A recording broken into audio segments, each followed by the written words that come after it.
It's time for the Anthony Gorgano Show!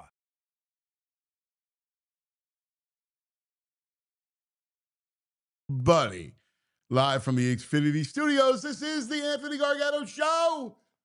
Welcome in. Welcome. We're presented by the Bet Park Sportsbook online casino app on a great football Tuesday. A lot of fun. Listen, we saw a really good game last night. Ravens-Lions. Lions look like they're real. We'll get more into that. Baldy will join us a little bit later on. But clearly, after Sunday, we should all be feeling a lot better about the Birds in the second half, what we saw in the second half. You know, Tuesday's the perfect day to kind of sleep on it, right? You're so amped up. Sunday, it's front lobe of your brain. There's a lot of emotions that are kind of pouring through you, and that translates into Monday, right? Like our Monday's like, we're just going off, half-cocked.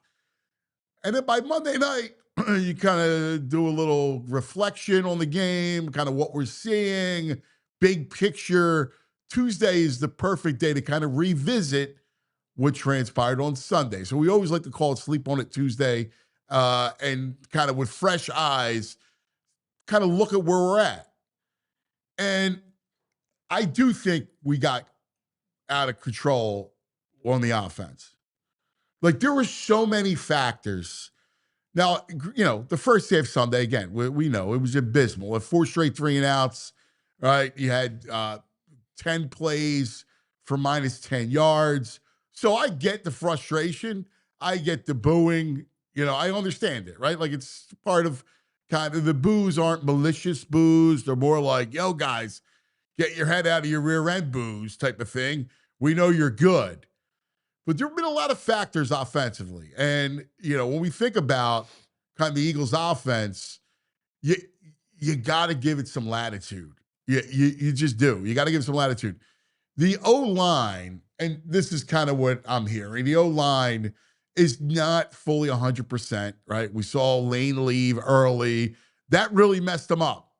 When Lane left with the stinger and Pryor comes in, that really, really hurt them, right? Because, you know, listen, he was just a turnstile. He really should only play guard. And good move by Howie in bringing Fred back. And how they were doing is Pryor was always going to be the right tackle and Fred was going to be the left tackle. And now it's obvious that you just got to put Fred, if there's any of the tackles go down, you just got to put Fred there. Right, left, all right, you know, and then Pryor is better suited inside in the guard position. But like that really affected them before they got their sea legs. And you saw when Fred came in, they had their sea legs. They were able to kind of to get a good protection scheme going for Jalen. And I think that also helped the offense click. Obviously, you want to try to get the ball to AJ. But every game is its own kind of personality, right? It's its own organism where every game is a living thing and it has a different vibe to it. So in the opener, we can't forget that there was 3 drives and 3 touchdowns. Like they just went up and down the field with ease. Second half kind of wonky and the delay. And again, the Chiefs defense is good. We saw that on Sunday night, where the Giants couldn't sniff a first down, right? Like they got one lucky touchdown and that was it. Their offense was completely derailed by the Chiefs' pressure. And that's the same offense that went into Dallas and put up a 40-burger, right? So, you know, you got to take it you got to take that Chiefs game for what it was.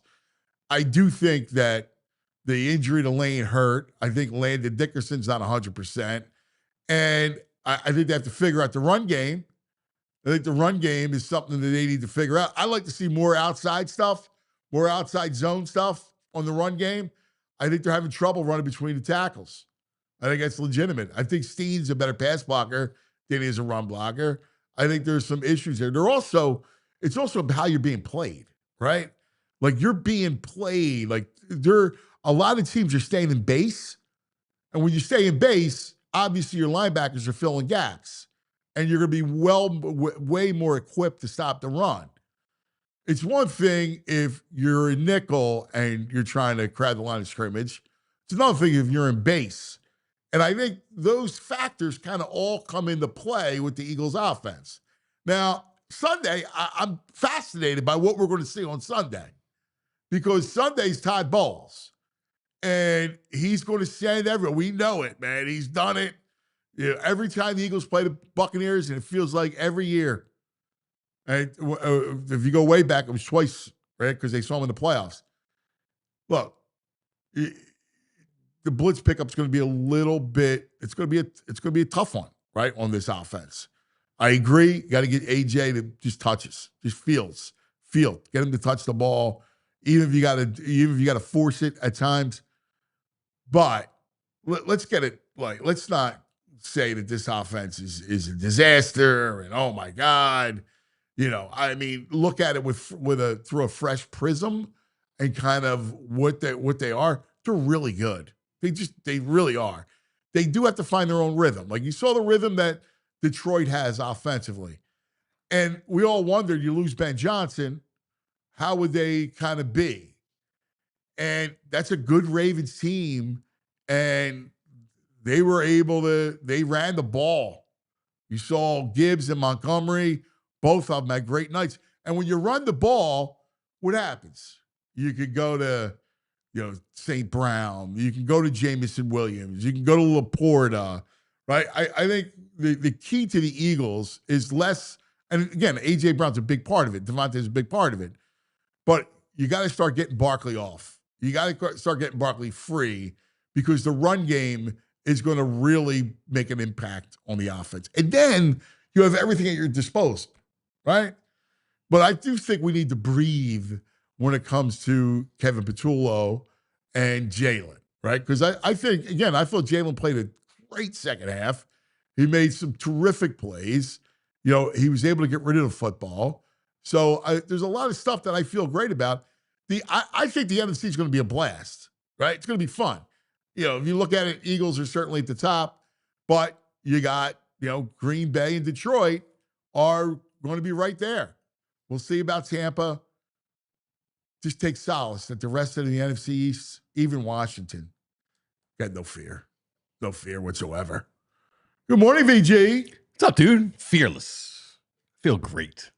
Love everything about this team right now. They come out, they prefer to win in the minimal risk way possible, and they can. But if they don't have to, if they need to air it out and get aggressive, they can. They're like, I don't know. They feel like the perfect team right now to me. No? Yeah, I mean, there's some things to work on. Well, sure. I mean, Franny will get into the film. I watched Franny's films things. There's obviously some things happening on the offensive side that the line is a bit of a mess. The line's got to get kind of buttoned up. Yeah, and the receivers are having some issues. Yeah, it doesn't look perfect, but they just have the skill and the mentality that if they need to turn it on, they turn it on, and they can. I don't know. I feel good. Maybe I'm riding a high that's from Sunday still, and that's quite possible. But I mean, you heard my opening. I do feel good. I think the Rams are a great team. I just think you got to. I think all the talk about the offense and Patullo and everything else, I think you just got to just be quiet a little bit. Like I think we need to. I guess we're saying the same thing. I'm going from more of a football kind of inside football kind of standpoint. Mm-hmm. I was talking to a bunch of people yesterday. Trying to find out like let's examine the difference between what we saw in the first half and what we saw in the second half and what we saw against Kansas City and what we saw early against Dallas, right? Like we've seen wide prism of or wide spectrum of good and bad, and I think we're quick to kind of because we're so emotional. So we're quick to kind of point fingers and try to address issues and everything. I got to tell you, it's way too soon to just everybody's on Patullo's ass, and I get it, but you got to give it a minute. They're out on Patullo. Five's in town on the radio yesterday, dropping what he called bombshells. You hear his bombshell That No, I guess he means Patullo and Nick, they don't trust Jalen, and that's why they play that way for the most part. I don't know. Yeah, I don't believe that. I don't believe they don't trust Jalen. I don't believe that either. At this point, I don't he's earned nothing but trust at this point. I don't believe it. I think Donovan still harbors issues so bitter from his time here. Oh, of course. The man needs therapy. I do think he's clinging on to stuff that was here. And listen, I'm not saying there's not a reason to, but yeah, like, I don't know that Andy fully trusted Donovan. I'll go back to the Super Bowl in 2004, and this is like March of the following year. And I was in Andy Reid's office, and we were just talking, and I said, so kind of reflect back on the Super Bowl. We were just talking about it. I go, ultimately, what was the difference in this Super Bowl? And you know what he said? No. He said, they had 12, we had 5. I do remember you saying that. And I always thought that was profound. It really wasn't a shot at McNabb as much as it is, he's not Brady. Right. And Brady was able to see. Now, again, there was some probably shenanigans going on, but he knew that in the second half, it was check down city, and the check downs worked against the blitz. Right. But still Brady reading it, right? It's still Brady. No matter all the intel you had, Spygate, but even all the intel you had, you still got to execute it, and you still got to read it. And Brady read it. And it was never Donovan's game. I don't think there's a comparison between Donovan and Jalen. They're two different quarterbacks, right? And it's the biggest Just difference because there was mobility between the ears with them. Jalen's got a mentality that Donovan never had. No, Jalen's the winner. Yes. I'm not saying that Donovan's right. But Donovan, and I always thought this about him, Donovan didn't hate to lose. I was just going to say, when you hear how the Super Bowl loss. I used to say that all the time. Yeah. The Super Bowl loss really affected Hurts. It was in his head. He was obsessed with it. Donovan, if he lost, he lost. No, Jalen, the thing that I respect so much about Jalen is he worships Jordan. Mm-hmm. And that mentality, like that Jordan mentality, is like it engulfs him. And that Jordan mentality, which is I hate to freaking lose. He hates to lose. Every time something comes up and they point at, he's not, elite. He's not a top 5, but whatever. He just goes, look at the scoreboard. Right. Like, right. We won the bleeping game. Yes. Right. We won the bleeping game. He's an anomaly with the egoless way he thinks about the game as a quarterback. Well, I think it's perfectly suits him, right? Because he's not a guy that's going to have great success with numbers. Like, he's not going to be a guy that's going to throw for 300 a game. That's not who he is. But he's a guy that knows how to win. Right. And that's the ultimate, right? That's what it's about. And therein lies the difference. I think for sure they trust him. I don't believe Donovan's narrative. I don't believe any of that stuff. I believe that that they trust him. I also believe that there's a way to call a certain game, right? Like we saw first half of this first quarter of the season when you turn the ball over. Sometimes you don't need to put the ball in peril, and sometimes you do, right? Yeah. We saw them against we saw them in the second half. Listen, you got to play balls to the wall. You got the O-line fixed, right? They were able to play balls to the wall because you got the O-line fixed, right? So, because Fred came in and stabilized things. Yeah, Freddie. So there's factors we're so cut and dried that, and I get it. I mean, we're all fans and we all see things, but we have a tendency to oversimplify and look at it like as a simplistic thing. Like it's the play caller, it's this. Like it's not. There's many factors. Now I know it's not hot takey, but when I look at this stuff, I can't go hot takes. I think you disrespect the game when you oversimplify and try to go get clicks. I was just looking at that. Well, can you put that up again, Tyler, real quick? They're 4th in the NFL in completion percentage, last in the NFL in pass yards. Yeah, fine. 4th in the NFL in total touchdowns. It's 3 weeks. It's 3 weeks. Right. With a new coordinator. Like these stats don't mean anything. They don't mean anything. It's 3 weeks into a season. 3 weeks into a season, you can't read in the stats. 8 weeks. Right. All right. I have an idea of who you are. Like the Eagles' identity didn't show up until week 6 last year. But I think we know what their identity is. You think they have to find a new identity for this year? Well, I do think that they're going to have to throw it more. Again, teams are going to look to take away Barkley. I mean, and they've been successful, thus far. And I don't know how that's going to change. I think they need to do some more outside zone run stuff. But like, if the teams are going to play it in base and crowd the line of scrimmage, it's going to be city miles. No, we can't have a ton of city miles. But I feel comfortable. I feel comfortable airing it out again. Like I said, I don't know. Maybe it's not even airing it out. It's just in the sense, in the context of what we've been seeing, it's airing it out. It feels like the greatest show on turf, what we saw on Saturday compared to the first 2 games. But I don't know. Maybe I'm a fanboy, but it's similar to the Phillies, where I look around the landscape and I don't know.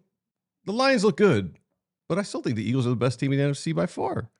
So I don't know. It's the league, right? And it's the fun. So I don't want to take the fun out of it, because part of the fun of being an NFL fan is just week to week. Like our emotions are manic, right? It's and we should be manic. The coaches are the ones that need to be even keeled and not be flustered. They're not reactionary. Yes. Right? Now, the one thing that I would say he kind of used to be, but he seems to have matured and is not as mad. The head coach? Yeah. Yes. Well, that's true.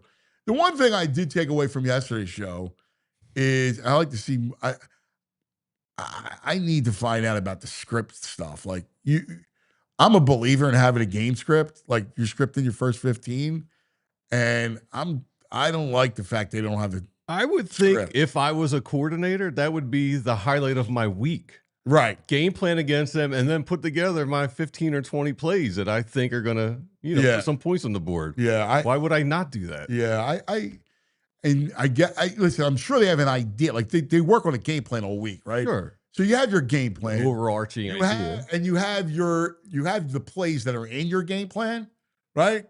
So it may not necessarily be a script, but you have the plays on your sheet, right? You whittle down your playbook, right?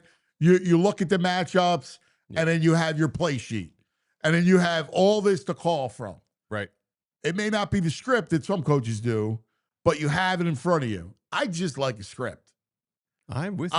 I'm again, maybe that's because you and I like to write scripts. I mean, we are scripts people. So we're screenwriters. Very comfortable with a script. So I like it on paper. Yeah. Right? Like I like to see it. Instead of just being this nebulous, I got my play. Here's my play sheet. This is what I can go with. And I get it. There's various factors, right? You start behind the sticks. You get a penalty, right? All things change. There should be certain formations that the defense comes out, or you see certain personnel coming onto the field that you got to be like, this guy's on the field now. We can exploit this. Well, right. I mean, and your great offensive minds have those scripts ready to go. So it's a great conversation, man. I freaking love it. Now, Tyler giving us a text here, trying to put a wet blanket on us this morning. Versus Tampa since 2021, they're 1-4. Yeah, well, I mean, I know that. I didn't need him to say that, but now, how many of those games were in Tampa? There's the one win. I was curious. There's the one win here. The playoff was in Tampa. The last 2 losses I know were in Tampa in September. So, I know there's 3 of them that were Tampa. I will say 4 or 5 were in Tampa. Mm-hmm. I will say that they're thinking about it because they're altering their travel schedule. So they're like, there's something's not working in what we're doing in Tampa. So I think they're going a day early. They need to get acclimated to the weather because they cramped last year. Remember? Yeah. Remember the cramping last year? It's going to be, I think they're saying the 90s again. Yeah. That's it. I hate that. Why? This is a division. It's a division game every year. Every year, Tampa Eagles. I know. It's just the way it all falls. Makes no sense. The way it all falls. But again, even if they lose, that doesn't mean anything. If they come out of this first 4 or 1-3 or 3-1, you're feeling pretty good. The fact is that they're 3-0. It's pretty damn impressive. You're like, they should have lost Sunday, right? There's a Yes, million and all ways. the odds were Right? There's a extremely million against. ways. And they found a way to win. And they're 19-1 Dude, in their that's last 20. insane. 19-1. In the NFL. In this league where you just have losses. Losses are built into the schedule. And they're impervious to scheduled losses. I love it. I mean, that's what's so impressive about it. It's really, it's amazing. Well, we got plenty to do today. Very excited. We got our man David Murphy. It's a Murphy Tuesday. Usually we do Murphy Mondays. Yeah. Right? But we're going to do Murphy Tuesdays. Plus, I wanted him to talk about the start of the Phillies, too, because this is the last week of the baseball season. And the Phil's magic number to clinch a bye is 2. They got the Marlins for 3 and the Twins for 3. And then we call it a wrap on the 2025 season. I don't love finishing up against the Twins. I don't know why. Should be a division. Should be division games. Division series. I don't care. I'm looking for the playoffs, man. Red October is around the corner. So we'll talk to Murph about the Phillies and the Birds. Baldy will join us. Always love our Baldy Tuesday. And Franny Films. We'll go deep inside the film room with Fran Duffy, our own insider. Looking forward to that. Brain will stop by for some games. Nice job picking Napoli yesterday. Oh, yeah. And the brain, a teaser he didn't want to do hit. So the brain tease worked out. That's right. Yeah. You're right. The brain tease worked out. Brain teasers 1-0. Yeah, there you go. All right, so plenty to get to. Let's talk about some of our friends, shall we? How about a little TrueMark action? Yeah, let's do it. Because TrueMark, TrueMark Financial Credit Union, they got a program going on right now that is super important if you have kids or teens, and it's their Greenlight debit card and money app. So if you have kids and they got a little money from a summer job they worked over the summer, if they got some chores they're picking up around the house and they're going to have some money coming in, or if they just have a generous aunt or uncle who loads them up with some cash, this is for you. Because if you're a TrueMark Financial member, you get a free Greenlight account for your kids or teen, and it's a simple way for them to manage their own money. They get their own debit card. They can set savings goals, track spending, and learn how to budget, all while you stay in the loop from your phone.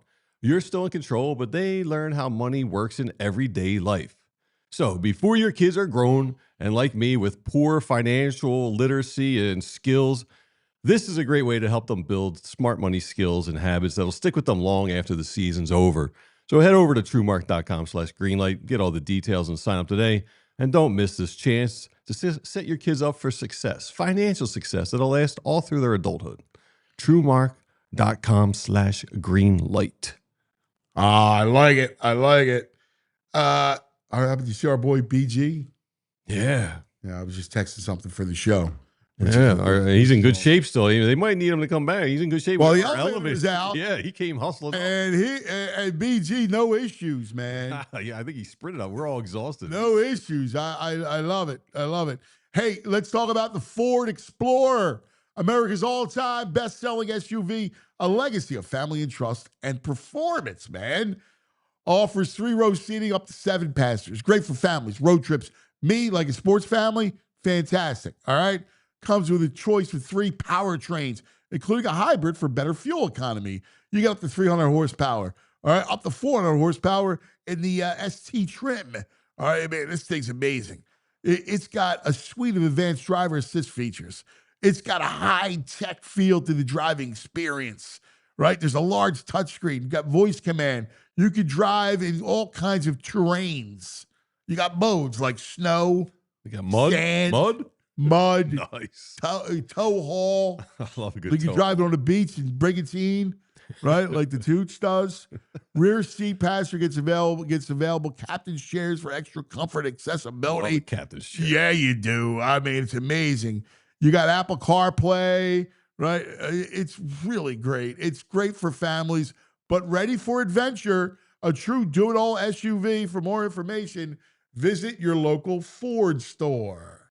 All right, coming up shortly, we'll go to Murph. You let us know, Tyler, when he's ready. Oh, you let us know when he's waiting for the babysitter. You hear Eric Dickerson whining. Now, was he at the game? Did he get abused by Phillies fans or Eagles fans? He said, Eagle fans are so damn arrogant. They're like Texas Longhorn fans. Is that Did he bad? really say that? Yeah, are Texas Longhorn fans notoriously bad? Well, like we got to understand, right? If we're going to act a certain way, Right? we can't be thin-skinned. I'm not this skin. I find Oh, it. you're like, Eric Dickerson. I mean, because you know why? Because anybody that comes in with the opposition is going to get theirs, and it's beautiful. it is beautiful. I was surprised. I didn't know if he was in the building. I was always a Dickerson fan. Well, where did Dickerson go? He said Texas. There's a reason why he says Texas. Oklahoma, Texas, No. Texas A&M. I don't know. SMU. Oh yeah, they have a big rivalry with Texas. Southern Methodist. Yeah, I know what Pony it stands Express. for. I know what all that means. I don't Pony know. Express. All right. You know, Billy Sims went to Oklahoma. Oh yeah. Really sick. Loves great running back, man. It's I love that stuff, man. I love it. I do absolutely love it. Yeah, we talked yesterday about the bend don't break defense. So the Eagles' pass defense, I saw this. They ranked 3rd in completion percentage and 5th in passer rating, but in the red zone, their completion percentage, the defense is 12.5%, number 1. Passer rating 39.6, number 1. So red zone, they are locked down. Wow. Against the pass. Well, listen, their defense is amazing. I'm really looking forward to the Lions game. I love the fact that we have the South. Do you? Yeah, I mean the North. I'm really looking forward to that Wentz game. I'm hoping he's here for that. I'm dying. We're for there that. for that. That's I'm in Minnesota. I want to see that so bad. Yes. But those matchups are great. It's great football. We're going to see the Pack, which is I think really good, despite losing to Cleveland. I think the Lions showed me something last night. I didn't think they would win the game. There's no way in the world I thought they would win the game. I like the Ravens. I thought the Ravens would, and they were able to stop. What really impressed me was the Lions' defense. Dude. Did you see the pressure that they got on Lamar? Yeah. Dude, they're fast. Like, not only pressure, when he makes a break for it, like, they catch up to him. They're super. Aiden Hutchinson's a beast. He's a monster. Remember, they lost. They were so good last year. They lost a lot of talent. Mm-hmm. They lost a lot of talent, man. Their defense was decimated. They lost like 2 cornerbacks, 2 edge guys. Azzaloni or whatever that guy was. Safety, yeah. Yeah. He had a nice game last night. No, he's good. No, it's impressive because we all talk about losing Ben Johnson, but they lost both coordinators. Yes. And we've been there. I know. Right away, you got to take We've been there. I got to defend our boys. We've been there. So what? So what? They lost both coordinators. Yeah, it happens. No. Dude, that one play, though, like the halfback, almost like the option at the goal line, that's a play, man. I'm surprised that wasn't in Ben Johnson's. They pitched it to, I don't know, it's Montgomery, a great play. and then Like, he pitched it out further out. Yeah. Well, it's a great play. I don't know how you defend that. I thought they put St. Brown. I thought that was St. Maybe, Brown. I don't know. You just had 2 players. It was a great play because you got to pull the defense, and then it's like a triple option play, man. It's like an old school wishbone with really skilled offensive players that one-on-one they're going to beat everybody. And Gibbs is great to the edge. Yeah, but he's nuts. Like, I love Dan Campbell. I have to be honest with you. I do too. Like, he's out of his mind. Yeah. He goes for it. Like, all the time. It doesn't matter. He just goes for it. 4th and 6, 4th and 4, 4th and 2. In his end of the field, late in the game, he was like on the 45-yard, like 47. It was like 4th and 5. He's like, let's do it. It's unbelievable. He would drive us crazy. Without a doubt. Like, what are you doing? Because Nick was doing. I love the way Sirianni calls his game now. Like, he manages the game. I think he's been managing. You remember, because there was a point where I thought he was a little too overzealous. Well, he was trying to prove something, I thought. And I got to tell you, I think he manages the game superbly. I think he's grown into a really good head coach. I do. And he was on my all-time worst list. But the last year and a half, man, he's really matured and become a whole different person. And he doesn't feel like he's trying to prove it to anyone, to show us how tough he is or aggressive he is. Just does what he does now. I don't know what happened. Once he shaved his head, not to be like cliche or anything, but something got triggered and clicked there, and he's been a different guy. No, I mean, I'll tell you, I've been impressed the way he manages the game. Like I sit there and I go, I love, like, I agree. Like, rarely do I say during the game, I don't like this. I don't like that. Like, I would do it differently. I'm pretty much lockstep. The only thing I was complaining about Sunday was I thought they needed to go tempo early. The editor was there's a group like my cousin. No wonder I can't get a response during the game. My God, what, you got 40 people texting you? Yes, right. Boo Vinny, the editor, right? So the editor, I'm like, dude, I want if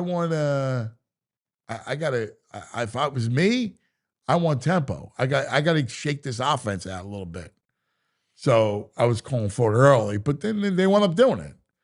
I mean, Tyler just said it, but he's right on that the 17-play, 91-yard drive was just domination. Yeah. I mean, it was football at its core. That's the one thing that they do. They're so impressive when they impose their will. Like, they go on these drives that are just amazing, the Eagles. The Lions did it last night twice. Yeah. They were starting inside their own one, inside their own two. Twice they did it, right? But the Eagles do it with volume of plays, right? Because they're so good with the tush push, like, they're able to do it with volume. And that is that's so demoralizing. Oh, especially when you get defense. You get them like 3rd and 2, you get to stop and you're like, oh, we're not done yet. We got this stupid tush push. And I've never seen, I can't believe the amount of coverage that this thing gets. Like, there's still, as soon as the ESPN, any of those go live this morning, it's just more and more tush push. And it's just a quarterback sneak. So I don't really get what's going on.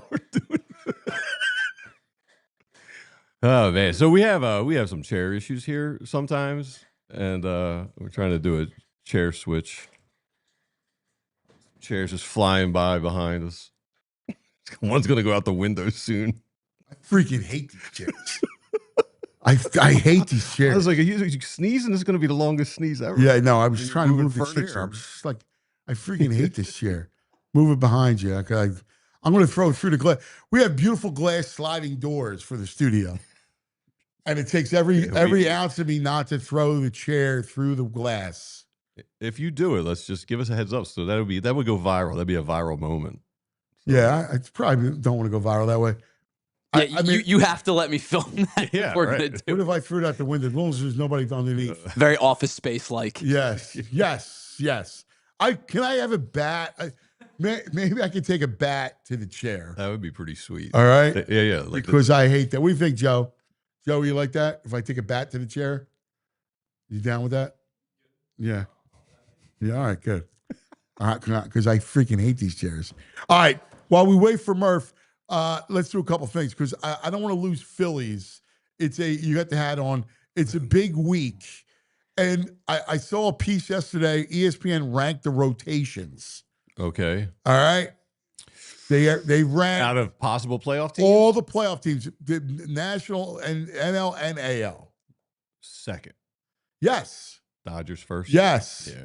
Yes. They had the Dodgers 1 and the Phillies 2.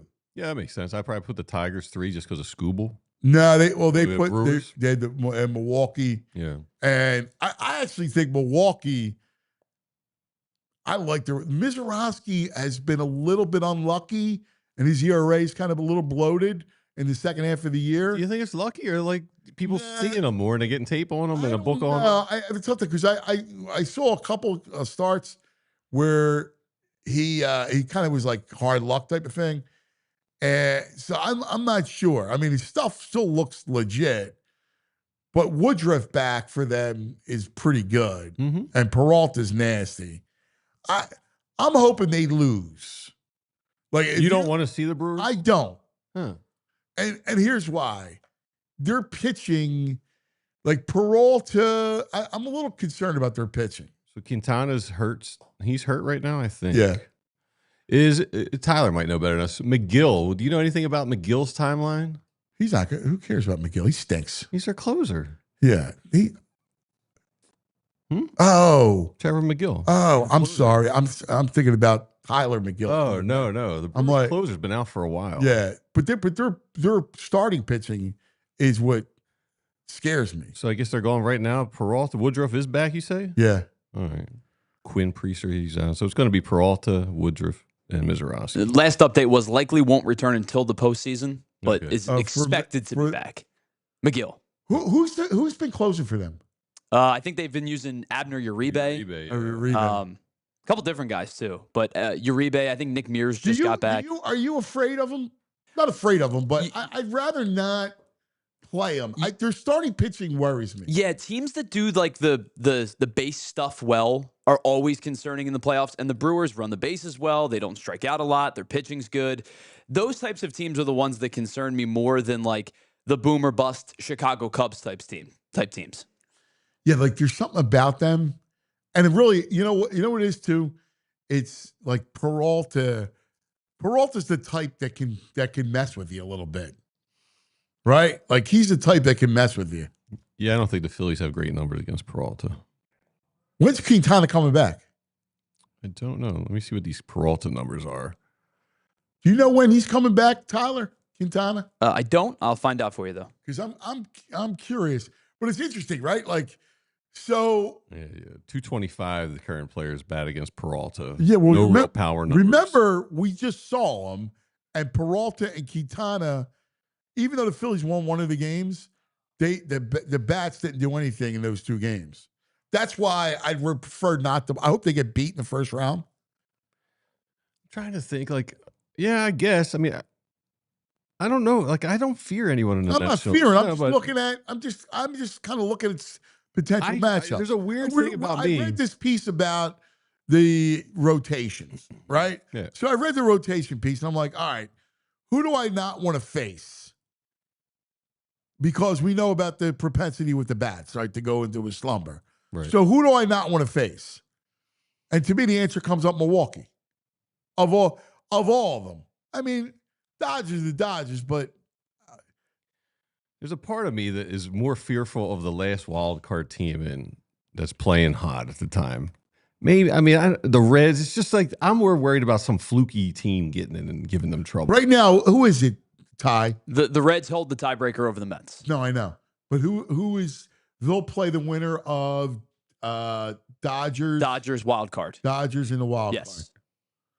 Man, having to go through Dodgers, Milwaukee.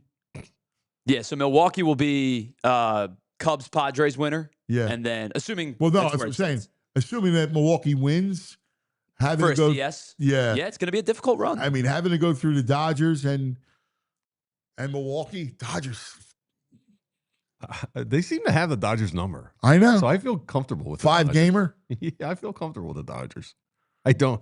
Yeah. You feel comfortable? Yeah, with the Dodgers. I'm gonna worry. Yeah, no, it's going to be a great series, but yeah. I mean, how good is the Mets being in the hunt? Yeah, I love that. With that payroll, dude. How many work? Let me ask you real quick. If it's Phillies Dodgers in the DS, how is that not a 7-game series? That's it's not fair to baseball fans because that should be a 7-game. That should be a 7-game series, because you have the two best teams. Not an anomaly. No. Like we've seen that before, over and over again. Like that division series, some good baseball, man. Yeah, it's got to be a 7-gamer, and I don't like, from the Phillies' perspective, I don't like it being. I don't like it being a short series. Especially a short series, and with all that, that's a lot of travel too. I don't know. But baseball fans, that's the World Series. Phillies, Dodgers are, I think, the two best teams in baseball. So that being 5 games, it doesn't worry you nonsense. In a 5-game series. It worries me in a 5-game series. I feel pretty good, man. They just seem to have the Dodgers number. How about you, Ty? I listen. I mean, it's going to be there. It's a good Dodgers team. I think the one that we haven't talked about that does worry me a little bit is the Padres because their bullpen's so good. The only thing about San Diego is their lineup should be so much better. Like it's a very inconsistent lineup, but you're right. Tatis, Arise, Machado. I would love that. Jackson Merrill, right? Yeah, Sheets. it's another team that doesn't strike out a lot. You know, they make you battle for at bats, and that, again, they should be so much better. Oh, we got Murph. Let's go. It's a Murphy Tuesday. Murphy.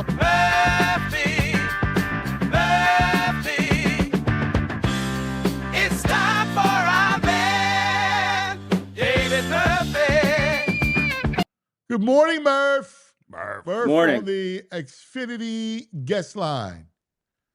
So I'm doing dishes at the sink yesterday, and we've been putting Max in this his bassinet. It's kind of like a little baby jail that when you need a free hand, you pop him down and there he plays with his toys.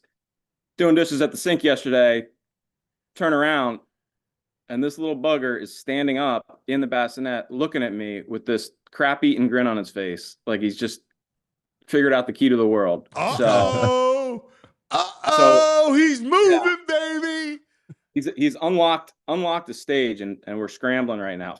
Oh, wow. Look, get ready for the tush push.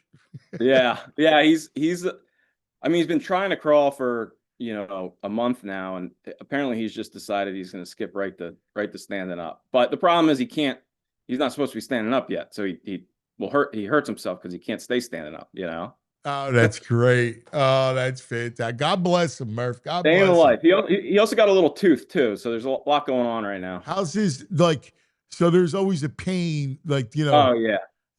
And you're putting the medicine on and numb it a little bit. Yeah, he's slobbering all. Well, he's slobbering all over the place. It's just it's so painful. You feel your heart aches when you're we all probably had braces, and you know what it feels like to get your teeth tightened, your braces tightened. Or maybe you don't, but I do. It was very painful, and I'm sure it was the worst. I can't imagine. Yes, the worst. And probably had just those natural Italian teeth that didn't need braces. I actually did not have braces. I actually escaped the braces. I had braces for like 5 years, and my teeth are still crooked. But Yeah. those tightenings, like every month, just when they stopped hurting, you have to go back and get it tightened up again. And you're like, no. Like you run down the steps, if your teeth just touch each other, it'd be like immense pain. You couldn't eat anything. It was the worst. But I heard you guys talking. I think people are sleeping on the Cubs a little bit. And I know a lot depends on Kyle Tucker, but those two lefties they have, with this lineup, it just worries me. Boyd and Imanaga are the two kind of guys where you can I like see Boyd. them. I like Boyd a lot. Yeah. And it just seems like that kind of pitcher that the Phillies get one hit in 7 innings against, The only thing is that's what they do all year, though. But I don't think that they're going to. I think Milwaukee's legit. I think Milwaukee. I'm with you, and I think that's the big difference between this year. I wrote this last week at some point. There's no team to beat this year necessarily. I mean, you could probably put anyone. You can make an argument for any one of these teams. Obviously the Phillies and Dodgers, I think, would be my top two, but the all of them are kind of a mismatch nightmare for the Phillies. I mean, the Padres. I'm with you. I've kind of written them off just because they don't have the mojo. We've kind of been there, done that with them, but they do have the bullpen, and they also have, a rarity, which is a bunch of stars that are right-handed hitters. And if the Phillies are going to be throwing, 3 lefties in a row, that's something to think about. But yeah, the Dodgers in a short series are going to be trouble. Yeah, the only thing with the Padres too is their starting pitching is not great. No, it was supposed to be. Michael King is getting rocked. The other night, he got rocked. I forget who it was. He's not pitching well. But the Dodgers, man, people are sleeping on them because, and don't get me wrong, the numbers and the win total is obviously makes it look like they, they're having a down year, and obviously they've battled the injuries, but they're all healthy. They're all getting healthy now. I mean, Blake Snell's back. Mookie Betts he pitched really well the other night, Snell. So, I mean, can you imagine having, in a 5-game series, having to deal with Ohtani, Snell, Glasnow, and then all those guys in the road. I mean, Sheehan could pitch out of the bullpen. Yeah. You've got Kurt who could come in for a couple innings. No, I'm worried about that. I'm worried about the 5-game series against the Dodgers. That kind of scares me. It's almost like you have to win it in 4 because they're going to just be able to throw so many guys out there in Game 5 that, Yeah. The more I think about it, the more we're talking about it, the more scared I get. Well, the Dodgers? Yes. The Dodgers, I mean, here's the thing. The Phillies have struggled against a starting pitcher all year, it feels like. They feast on bullpens. The Dodgers bullpen has been underwhelming this year. True. It's true. So you just got to get to the 6th or 7th inning. But to Murph's point, they could kind of stack guys. Like if you put Emmett Sheehan and you could bring Emmett Sheehan in. I'm not afraid of Sheehan. He's basically a rookie pretty much in Citizens Bank Park in October. No, I don't think he meant to. But yeah, on the same fashion, Kirkering would scare me on the other side. Like, I just think Sheehan, I don't know, in playoff baseball, it's a whole different thing. I'm worried about it, just about everything after these last couple of years. But I know. I can't wait for it, though. Like, playoff, I got the itch now, man. Playoff, there's nothing like a playoffs. And by the way, Murph, it's got to be 7 games. They have to move the division series to 7 games. I'm with you. I wrote that last year. Heck, I might write it again today. I mean, it's just to have this 162 game season where they go out of their way to create balance and you know, it's all about how teams stack up over the long haul. To then all of a sudden, you know, have the potential of arguably the 2 best teams in the league facing each other in a 5-game series. I mean, it totally changes the complexion of a team. I mean, look at the Dodgers. Their entire roster is going to level up in a short series because, you know, they can stack, especially with an off day in between game 1 and 2. I think it is. You know, it's just not it's not representative of what it took to get there. I'm with you, 100%. brother. I'm with you. All right, so let's talk Eagles. Yeah, and I guess after sleeping on it, I always like to sleep on it and then, you know, look at it fresh eyes on Tuesday. And here's my question here. Did we overreact with the whole offense thing? Because there are a bunch of mitigating circumstances, right? Like, I'll lay it out for you, then you respond.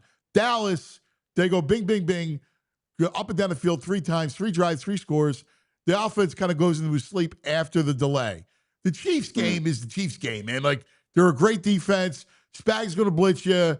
They're going to make it. They're going to make the game a slugfest. Eagles knew it. They called it that way. Sunday, you lose Lane early to the Stinger. Then you get a disaster in Matt Pryor, right, coming in, and it doesn't get fixed until Fred Johnson comes in, and then it kind of coincides with the offense waking up a little bit because you had a more protected Jalen, and you were able to go down the field a little bit. Yeah, I mean, I think that I will say this. I think the defense is getting a little is flying under the radar a little bit because, you know, that was it never should have come down to what it came down to. I mean, the Rams, I mean, they were running those stretch plays left to right all first half, and it was just kind of astounding to watch Kyren Williams kind of gash this. It reminded me a lot of the Cardinals game a couple of years ago where James Conner just took it off right tackle and cut back kind of all game long, and even like Bijan last year in game 2. You know, that was startling to see. Now, don't get me wrong, Kyren Williams, he's a great player, you know, but it's very rare where the other running back looks like the better running back on the field, and I think that's a concern. And yeah, I mean, I think that you know, we saw it even last year in the Rams. Look, McVay's a great coach, and that last drive reminded me a lot of the snow game last year, where Puka's just, I mean, he's incredible. You know, Puka Nacua, if he's healthy, he might be the best player in the NFL. You know, I mean, I've never seen a guy do it what he does in terms of catching the ball with his hands in tight. It's just remarkable. So they're a great team, but the defense, you know, surprisingly, especially when you look at the way that the Giants defense fared against the Chiefs, you know, it's a little bit concerning what we've seen over the past 3 games, wouldn't you say? I guess. I mean, I don't know why I'm not really overly concerned about the. Well, I think my point is this offense is called with the thought that your defense is going to allow you to play conservative and not have to open it up. And the Eagles have won a ton of games. I mean, I'm still not convinced that they should open it up because they win so many games just by winning the turnover battle. And, you know, yeah, obviously you have to feed A.J. Brown, but you know, last year, the recipe, again, we talked about it. The offense was not electric in the Super Bowl. You know, that was all the defense. And They didn't turn the ball over, and they took advantage of their opportunities. And I think that's kind of like they got to figure out what kind of defense they have before they can figure out what kind of offense they need. You know what I'm saying? Like, if you have a defense that eventually gets to the point where it's playing at the caliber that was playing last year, then I don't think it makes sense to open up the offense, because all you need is what you've done this whole time is to put Jalen in positions where he doesn't have to isn't going to make a mistake. Keep it simple, and eventually you're going to wear him down and win. So I think let's you bring up a fascinating point. It's a great point. This whole defense thing. Because you got me thinking about it. Why did the Rams have so much success running the ball? Now, I know that they were in nickel, right? So they were in nickel a lot because you're afraid. Listen, you're afraid of the Rams pass game. Yeah.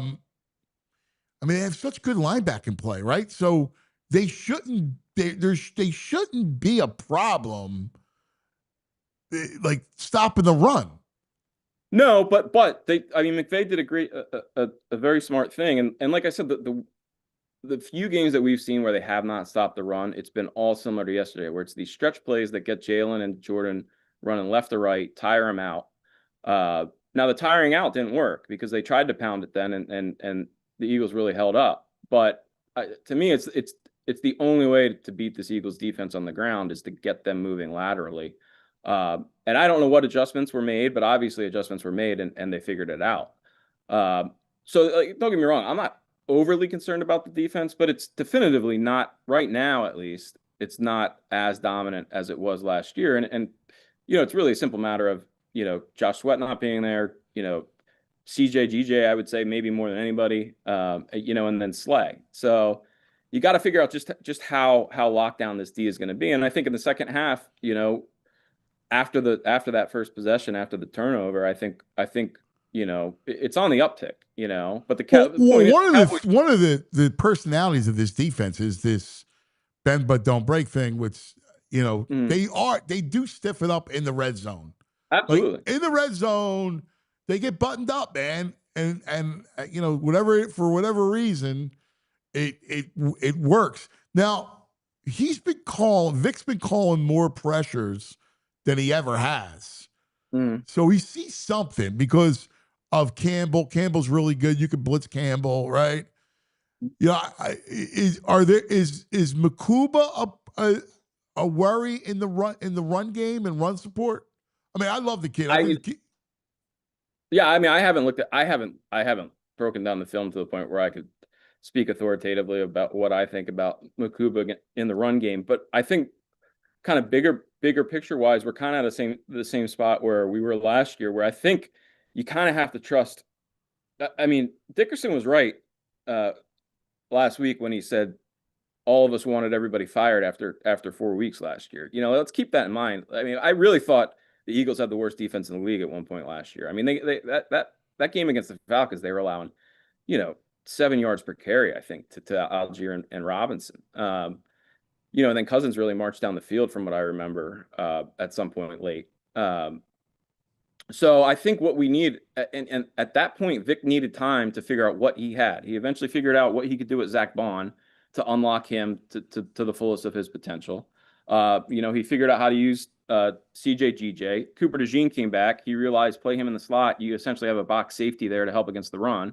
That's the kind of stuff that I think we need to wait and trust in Vic. And I think Vic showed last year that he will cater to people's strengths. He does not have this typical scheme that people talk about. He's just a coach who's going to figure out a way to put his talent in the best positions. And I think Makuba, whatever the concerns are about, him against the run, he clearly has that dynamic athletic talent that, Vic's going to find a way to deploy at some point, and find the best way to deploy. And I think right now, I think the biggest question I think is probably the edge rush, because you can't really manufacture that necessarily.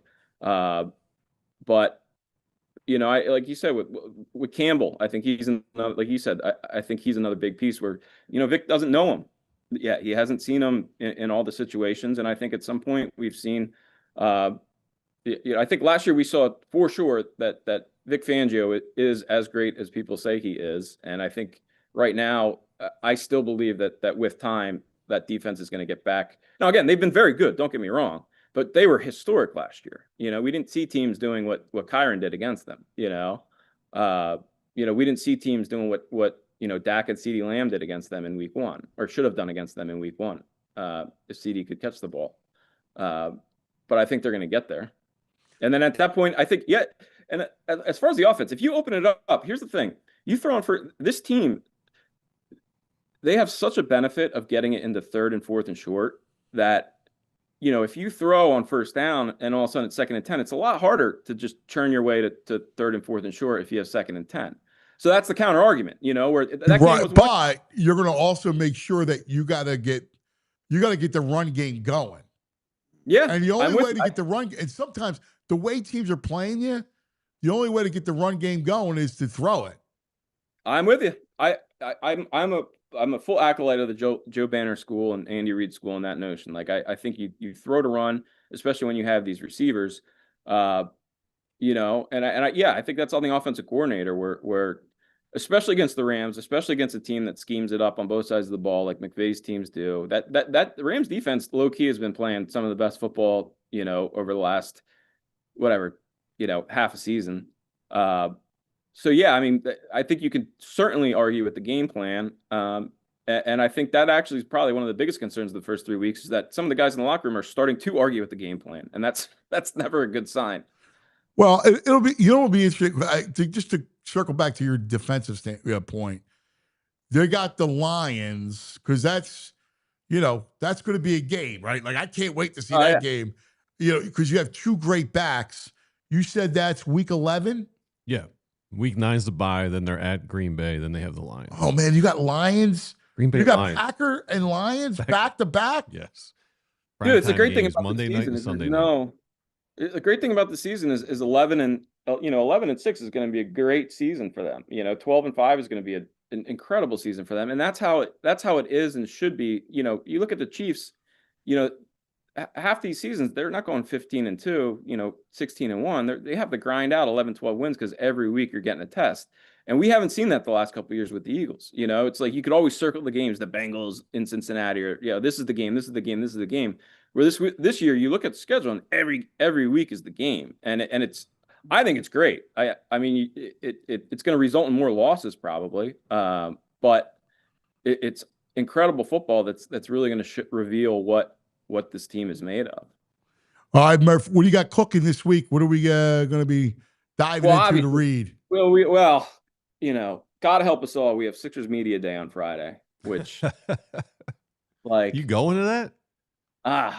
If I can overcome the darkness that I feel in my soul, just thinking about the fact that the Sixers will be once again a topic of conversation, because I don't think any of us want that.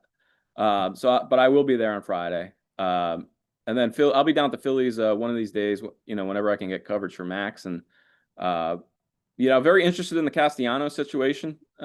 Very interested in the outfield situation. I'm curious to kind of take the temperature of the team down there. Hopefully they wrap it up tonight.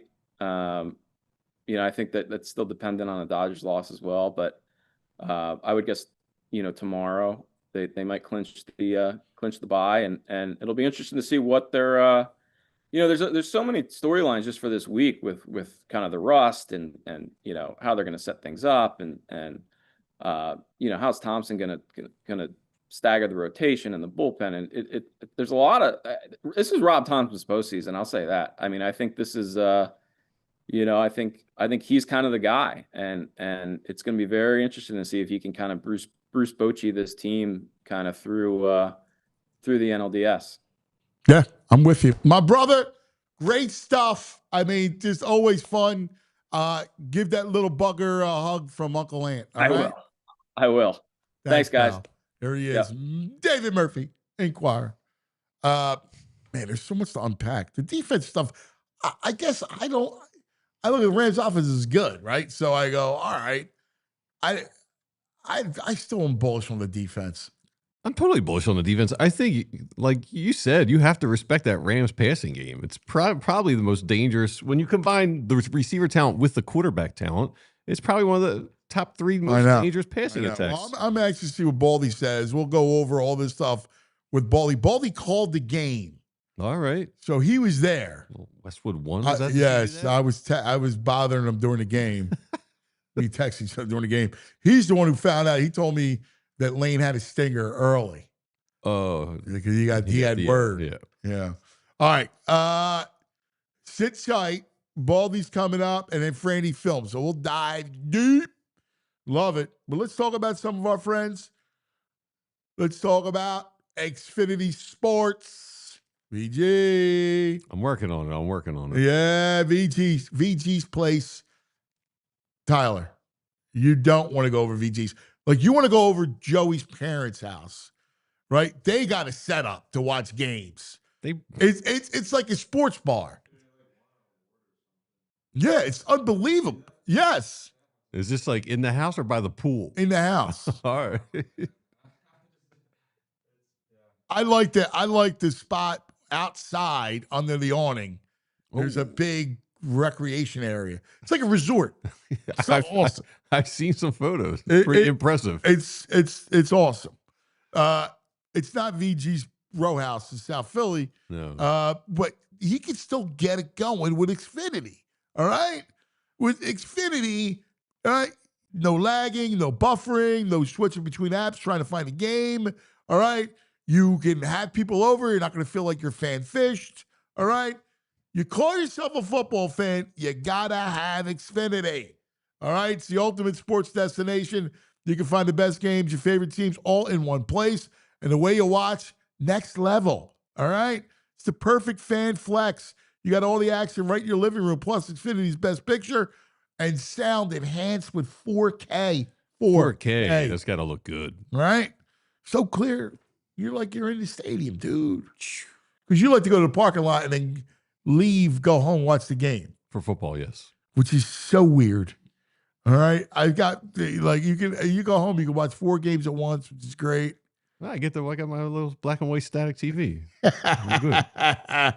You don't get real-time notifications and live stats right in your TV, right? I don't. Like Xfinity. With Xfinity, the best seat in the house is in the house.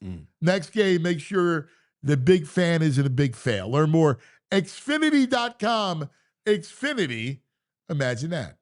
All right. Let's talk about the Bet Park Sportsbook online casino app. You see my man Baldinger?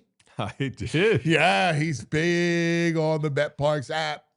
The whole thing is there. What do we got for tonight? Fightins. Minus 235. This looks like a run line game. Yes. Yeah, minus 1.5 runs. Minus 106. What's the matchup? Pitching matchup? Yeah. Let me see. Tyler had it up earlier, too. Who is it? Let's see. Pitching props. Here we go. Sanchez versus Cabrera. So, Sanchez Cabrera. Sanchez strikeouts is 6.5. Yeah. I think I'll go with that. I like that. I like the over. Yeah. I like the Lizard over tomorrow. Yes. K's. We got There's K's in the Marlins lineup. They got that kid Marseille. You like him, Tyler? He's good. He's a lefty, so which is good for the matchup. Yeah, they got a nice little group of guys coming up that are going to be pretty good. Stowers. Yeah, it's a good team. Yeah, but it's funny. They're all left-handed, right? So I love the Phillies. The next 2 games against Florida. Mm-hmm. It's almost Nola. Is Nola scheduled to go Thursday? No, I think it's going to be Bueller. Bueller. Okay, good. Nola against the lefties is not good. All right, not good. But they have it all in the Bet Park Sportsbook. We hit our parlay soccer yesterday. We got another one today because, you got to give it out to the boys. Premier League games today. Liverpool? Nope.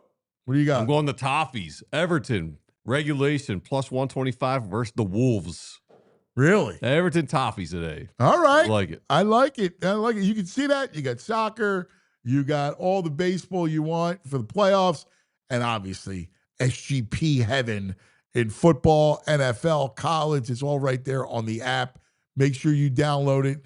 In fact, new users can get up to $50 free sports bet if your first bet loses. There's all kinds of deals. Just check it out. BetParks.com for all the details. There's always another way to win on the app, like the casino games, live dealer blackjack, roulette, craps, all the hot online slots. What are you playing? Flintstones. Flintstones. Never do. Meet the Flintstones. It's right there on the app. You can meet them. Check it out. You got to be 21. You got to be in PA, New Jersey, Michigan, Maryland, Ohio. If you have a gambling problem, call 1-800-GAMBLER. Now, looking forward to this. Shout out real quick. Big Farts Jones donated $5 to Big Brothers, Big Sisters. Nice work. Thanks, Big Farts Jones. Marty. Appreciate it. Baldy.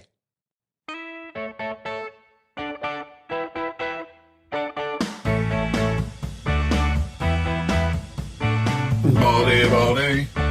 Oh, let's talk some football. Ay, Baldy. Oh, he likes meats and football. Oh, Baldy. There he is, the legend on the Xfinity guest line. Our Morning, man, Baldy. All right. Baldy called the game. You were there on Sunday in this tale of two halves. Yeah, sure was. What'd you think? Let's go over. And I mean, it's not often that, well, in Philadelphia, this does happen. But I mean, the boos were pretty demonstrative on that first half performance as they were leaving the field. I mean, it was really, it was bad. I mean, they couldn't catch a kick. You know, the returners were awful. Field position was bad. They were running right through them. I mean, both Kyron Williams and Corum. I mean, they really, that was a bad half of football. I mean, to see them come out and do what they did in the second half was pretty amazing turnaround. To let you know the level of talent that this team still has. Yeah, so let's dive into both sides of the ball. Let's start with the defense, because I'm curious to your point. Teams having success running on the Eagles a little bit, and you brought it up to start. What do you see? And now, again, I think they were in nickel a lot. I saw a lot of nickel on the tape, but did you? What do you think it is? They played their reduced fronts. They played their 6-man front. They took Campbell and put him at the end of the line of scrimmage. They did some things that they like to do to stop the run. I didn't think they were particularly good tackling in the game, and I didn't think they looked very lackadaisical, cuz they looked like they were lollygagging around. In fact, I might have actually used that word. Wow. In the first half. Yeah, I mean they did not play. They were not getting off blocks. I mean, there's a part to you that just, okay, I'm not going to stay blocked. And that's not, they lost their starting right guard. They're a backup left guard in there. I mean, it's not like that's an elite group up front. And to see them kind of have their way was, it had nothing to do with really nickel or the front. I mean, they just didn't get off blocks. And like I said, they looked like they were sleepwalking out there. What did you see from Carter? Because speaking of sleepwalking, he's been having moments of sleepwalking. Yeah. Yeah, he has not been a dominant player to this point. He just hasn't done some of the things that we're used to seeing. I mean, outside of blocking a field goal, which was, pretty monumental. Yeah. But at the same time, you haven't seen his dominance up front. And I don't know. I know Vic Fangio said some things last week about conditioning. He's used to playing a high percentage of snaps, and he really hasn't done that yet. Is there any sort of worry defensively? Because I don't know, I keep looking at him. I'm still excited by this group and what this group can be. Well, I mean, obviously Jordan Davis is the star. Like he's literally their best defensive lineman by far. And he's playing a lot of snaps. He's playing really well, chasing, making a stop on 4th and 1, chasing Stafford to the sideline on, to force a 4th down, the block field goal. But more than that, I mean, he's getting off blocks. Like he's been a force. He's been a force in there. He's been a difference maker. So that's what's encouraging. But Jalen doesn't look like the guy that finished the season a year ago where he was basically unblockable. All right, so let's go to the other side of the ball, right? And the pass rush, the pass rush has been invisible. Yeah. No, it has been. That's why we've never seen Vic dial up as many pressures as he's done the last couple weeks. Yeah, no, he's doing it it's definitely more than what we're used to. I mean, obviously the Super Bowl, they didn't blitz once, and so it's definitely a difference from a year ago. But I'm, like just today, I mean, if you look at Milton Williams and Josh Sweat, what they did last week, and I mean, they're good players. They got paid for a reason. I mean, Josh Sweat, I mean, he sacked Mac Jones twice in the first third downs of the game. Milton Williams was a force against Pittsburgh. I mean, we said that might be a little trouble replace him. I didn't think it was going to be this much trouble. But they have not replaced those guys yet. Do you think Za'Darius can kind of lead in? Za'Darius is like, he's just you just want that guy on your football team. I mean, he's just that guy came up and almost tackled me the other day from behind. He's just a good dude, man. He's upbeat, outgoing. He wants to be here. He could have gone. I talked to him on the field before the game. He could have gone other places. He's happy to be here. He's been in some good spots. He's been in Green Bay. He was drafted by Baltimore. He knows what a good organization looks like. He's happy to be here, but not just happy. Like, he wants to produce. So, other side of the ball, let's deep dive in to the whole thing. How much was early Lane going out and Pryor just kind of being a disaster? Because when Fred got in, it really settled things down a little bit. Fred was amazing. Fred played fantastic. And that, he saw a lot of Jared Verse, and Verse is a beast. I talked to Verse before the game. Like, that dude is a cocky, just, I'm going to see him this weekend against Indianapolis. He's a good football player. He understands all phases of the game, and he's smart. And Fred had no problem. But obviously, Verse, ruined him, on the sack fumble. And, Jalen got the ball knocked out. It was a big play in the game. I mean, they made the switch right there. I talked to guys before the game. I like Matt Pryor. I've known him a long time. He came out of TCU. I knew him when he was at TCU.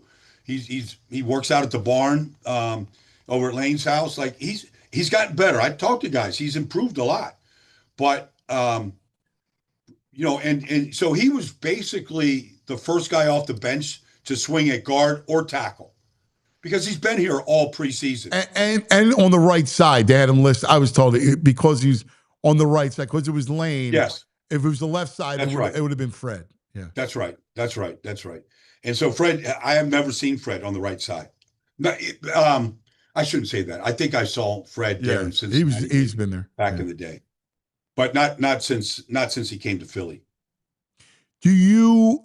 So, how much was the first half that, and what else did you see? They have such trouble in the run game getting stuff started. A lot of inside stuff. How come no outside? I mean, how come no outside zone stuff? They seem to have more success running the ball outside. Yeah, I mean, they haven't had much success, period. But they're just. I mean, the Rams were ready for it. They're better at linebacker with what they have than what they had a year ago. They're beating them on the backside of some of these blocks, and just basically shrinking the hole. There hasn't been much daylight for Saquon, and as soon as you see Saquon shuffle his feet when he's getting the ball, I mean, it's over, and that's not his game. He's not Barry Sanders. He needs a runway.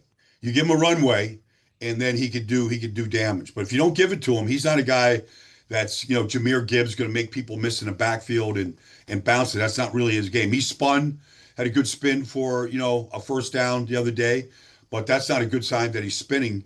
As soon as he's getting the ball from Jalen.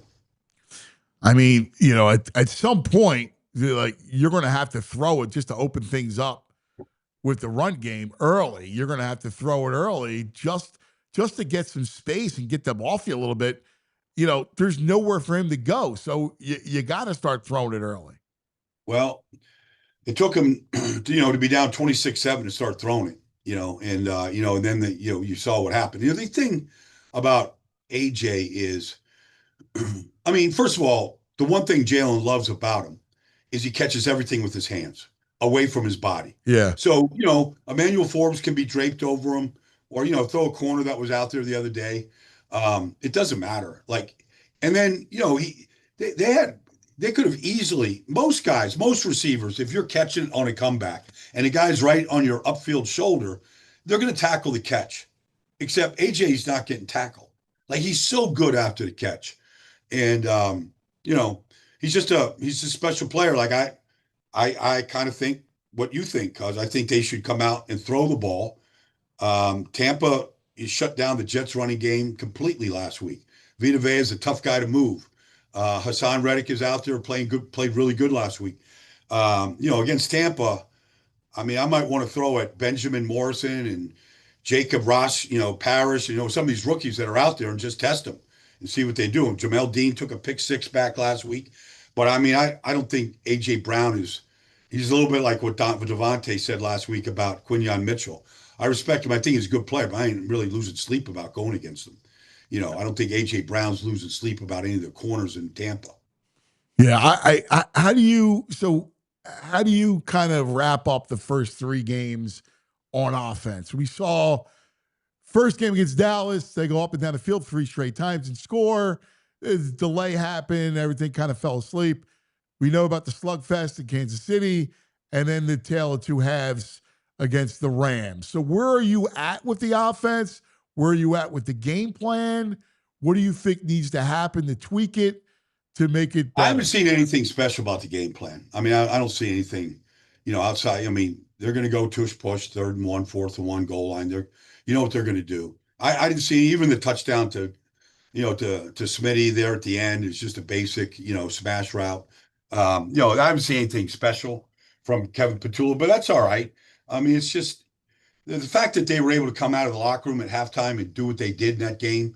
I'm not sure, they don't win the game. And if they don't block both field goals, they lose the game. Forget about, if they block one and they kick the other one, they lose the game. So they could have, honestly, if CD catches the ball, they lose the game. If Travis catches the ball, they might lose that game. If they make a field goal, they could be 0-3, cuz. So I don't think there's anything to 3-0 is a great place to be, but they haven't come close to playing a complete game. And so I would say that I don't think anybody should be too content over there right now. What needs to be buttoned up in your eyes? I mean, they got to start getting some runways in the run game. They got to figure out some runs that they can against any front. I mean, I'm watching Arizona kick the living daylights out of San Francisco this morning, and they're playing a reduced front. They got a lot of talent. Calais Campbell, they got all these guys. Like, if you can't block that reduced front, they'll stay in it. The reduced front where they cover up both guards in the center, 2 safeties back. I mean, if you can't beat that, counter trade, there's runs out there, cuz you're going to get it. You're going to get it from Tampa. You're going to get it from Detroit. You're going to get that until you start beating it. And the only way you get those safeties out of the middle of the field to, stop is to run the ball. So to me, what has to change? Like, they need to start getting some daylight in the run game. And go ahead. I was just going to say, Baldy, while you're talking about the run game, how's Steen look to you? It seems like, was Becton that good, or is Steen? Steen's been good. But Becton was outrageous. Like, his movement at the point, maybe Mulata on a great day can move people like that, but not many guys. He's not playing great with the Chargers right now. He's in and out of the lineup. He's doing his old stuff, but he was great last year for him. He really, he was a big factor running the ball inside. Steve's better in pass pro than Becton. Steen has played solid. He's not committing penalties. He's not making mental errors. Like, he's a very solid player. Yeah. They just don't seem to be getting the surge they got last year. No. That's Becton. I mean, Becton, we had that right side of Becton and Lane, and then Lane goes out early. So that's the other thing that kills you, is that when you lose Lane, Baldy, that early in the game, that's going to mess you up. Well, that, and, the one thing that we haven't seen much of a perimeter game, and that's where the Eagles can really excel, because all those guys can run, especially Lane, but Juergens, Lane, Mulata, those guys can really run. And so I'm watching, even like, you watch the Rams run those fly sweeps to Nakua. Like, that's kind of a good way to get AJ and Smitty the ball and some of these guys, and then take advantage of, the athletic ability that those have to get down the field and start picking some guys up. So that might be something you see put into the game plan this week in Tampa. I think you have to. Todd, you know what he's going to do? He's going to be pressure. They ran the exact same pressure 6 times at the Jets. Like they either blitzed Winfield or Parrish, the rookie, right through the B gap, and they blitzed the inside linebacker, which made the back step up, and the Jets never adjusted. But that's what Todd will do. If you don't adjust, or if you don't beat it, or if you don't shut it down, I mean, he's got his call sheet there. It's about this big. Like he'll just keep calling that same. They got home 6 times. Yeah. It's going to be interesting, an interesting test. Let's go around the league a little bit. The Lions losing both coordinators to go down and win that game last night. First of all, that defense is nasty. They were in Lamar. They were harassing Lamar all night long. I mean, I was really impressed with how they played defensively in that game. He got sacks late in the fourth quarter, but really Hutch made the big play on Derrick Henry. He punched that ball out. That was a big play. That turned the whole game. Yeah, but honestly, you don't think they pressured him? All game. He was under duress in the pass game. I didn't think. I thought Lamar sacked himself. To be honest with you, they rushed 3. They spied him. Like I thought he made some bad reads in the game. Like they everybody does this, but you got a bunch formation out here, the wide side of the field. Yeah, and you could throw the hitch, or you could run the read option to the right. And like they're sitting on the read option, like they've got the numbers game outside. I thought he missed some reads. I know he completed a lot of passes and didn't throw an interception, but I didn't think he was very sharp. The Detroit offense, like they went for it on 4th down 3 times. Yeah. They had a different play every time. How about the play on the second Gibbs touchdown where it's pitch wide. Here comes Amon-Ra St. Brown lining up, offset fullback, right? Goff turns around, hands it to him. They run a pitch option. Like that's 4th down play now. Like, I see bad football, every week in here. Like I could just see somebody trying that and the whole thing would get blown up. Like they missed a pitch, the handoff. Like they executed that perfectly. They went for it on 4th down 3 times. They don't need tush push in Detroit. They just moved the line of scrimmage. Those 2 new guards in there are playing really well. So, I mean, they ran basically the same plays. Then on the last 4th down to Amon-Ra, I mean, they ran the same play they've been running that Montgomery went 72 yards up the gut, and they made a play action pass off it. Like, they're a dangerous football team. They're back to being dangerous. Yeah, they're scared. That North is nasty. How about it? You called it. Carson played well. The Vikings were just out of control. I mean, they just dominated that game. They had 5 takeaways. Yeah. And it was literally during the game, the Eagles game, because I was kind of, in the commercials, I'm checking out the other scores and stuff. It was every single ex-Eagle that was on this team last year, all produced. Carson, Kenneth Gainwell scored a touchdown for the Steelers. They didn't score a lot of touchdowns. Milton Williams, Josh Sweat, like they all played. Isaiah Rogers has 2 touchdowns. Yeah. Like he had 3 takeaways himself. Yeah, I know. 2 fumbles, forced a fumble, recovered 1 for a touchdown. Like every single ex-Eagle out there in the business played well last week. Yeah, it was crazy, man. It was insane. But Wentz, anyway, that NFC North with the Packers. And look, I thought the Browns were playing tough and whatever. You got bit. And they're still a good team. Yeah, but that's the best defense in football. Yeah. You don't need any stat sheet. Yeah. Like what they do defensively, those 2 rookies, Mason Graham and Carson Schlesinger, like they don't look like they're unbelievable players. Both of them. Yeah. They are. They're ridiculous. That NFC North is nasty.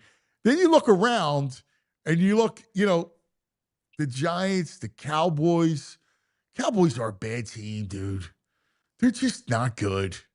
Well, so Caleb throws 4 touchdown passes against him, cuz. Like, you could have taken your son, and he could have thrown the first one. I mean, they miss a jam at the line of scrimmage. Rome Odunze is running down the field. They do a throwback to Caleb from the tailback. Nobody covers the receiver, the rookie out of Missouri. Like, it was Cole Kmet they blow the coverage on a YY seam route. and Cole Kmet's sitting in the end zone. Nobody's around him. Like, it was as easy as you can get. They're terrible. They got no pass rush at all. No, No pass rush. no. Like, they're just a bad team. And that's why the Giants, who are just awful. I mean, it's unwatchable football. How do you, on 4th down at the goal line, throw the ball to the crossbar? No, I don't understand that. Like, how do you not even give yourself a chance? Who cares if the ball's intercepted? You throw the ball to the crossbar? Like that. I mean, I've played with quarterbacks that have no business putting an NFL uniform on that might do that. But you don't expect that from a guy that's won a Super Bowl, man. It's just bad. It's It's bad football, man. It really is. They got to go to Jackson Dart. I mean, at this point, you just got. I don't know why. Like, you at one wasted point, your they time ran a with it. play. The kid Scatterbo could play, really play. Oh, So they ran a play. They got a rookie left tackle, Marcus Bowe. They got a rookie running back in Scatterbo, and they put in Jackson Dart for a play, and they gained 10 yards on the play. And I'm like, that's your offense right there. Right. Give me the rookie lineman, give me the running back, give me the quarterback, and go. Yeah. Like the hell. Yeah, they had. I mean, they ran. It was a read option. They ran, and they got positive yards out of it. I'm like, come on, like that to me, it's funny, but it's great to see. You know, I look around the NFC. There's a lot of bad teams. I don't know about you, but I mean, the Niners. I mean, they're banged up severely. Well, Bosa's out for the season. But and I just saw that Bosa's out for the year. Even Mac when Jones played well, though. Mac Jones played really well. Like Arizona, I'm just telling you, Arizona, their offense isn't great. Their defense is really good. No, Arizona Really. loses Connor for the year. Yeah. Well, they got, they drafted a kid out of Florida State last year. He's a good player. They lose some there for sure. But, injuries are, they're going down fast, man. Quarterbacks, star players, your depth is going to get tested at some point during the season. Yeah. Yeah. How do you look? If you look at the power rankings of the NFC, how would you stack it? We always do this on Tuesdays. Well, I think the Eagles are still, top notch for sure. But, Detroit has just played 2 really good games in a row. They're going to be up there. Seattle is really solid. Like, they don't fool around. Bad teams, they just put them away. They don't even, it doesn't get close. They're a really well-built team. I like Seattle. I think, San Francisco's undefeated, but, they just lost so many players, so I don't know how long they can, maintain it. Tampa is really, they needed 3 last drive comebacks to win, but, they got a backup to a backup right tackle. They got a backup to a backup right guard. Their starting center is playing left tackle. Their starting left guard is playing center. They took a kid from the practice squad to play guard last week, and Baker's still making these plays. I mean, it's got to be a Jalen Carter game, no? No doubt. I mean, you watched Quinnen Williams last week, for the Jets, and, he was motivated. He saw Warren Sapp on the sideline. He was all excited. That was his hero growing up. And, but Jalen Carter needs to go down there and ruin these guards. I mean, honestly, they got 2 guys in there that probably don't belong in there, but they don't have any options right now. Unless Worst come back. If Worst is back, I'm not sure if he is or not, then he'll go to left tackle. Barton will go back. Breveson will go to guard. It won't be as bad as it's been. How do the Falcons get smashed by Carolina? Shut out 30-0. Make sense of that. I don't. I can't make sense. But Penix was benched. He was terrible, just awful in the game. And that's not how he had played. But through 2 terrible interceptions, Carolina really benefited from it. But they didn't get the running game going, the way that they had the week before. But I mean, division games, they know each other really well. But that was probably the biggest shock in the league so far this year. Yeah. So you're going to Indy. You get to see Indiana Jones. I'm going to LA, Indianapolis. Indiana Jones plays in LA, and he has been outrageous. Shane Steichen right now is the coach of the year. What he's doing with that offense is unreal. Unreal what they're doing. I love Taylor too. I always love Taylor. Local kid. Well, I mean, he's special for sure. Yeah. But I mean, Daniel Jones hasn't made. I don't know if he's made a bad throw or bad read yet. The throw to Pittman was a dime, man. It was a beautiful throw.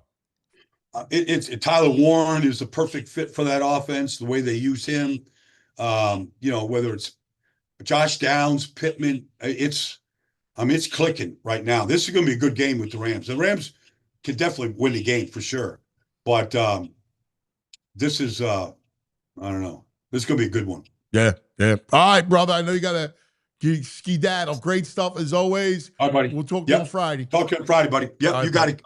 There he is. Baldy. Giants front office. Let's see what Saquon's done and now Daniel Jones is doing.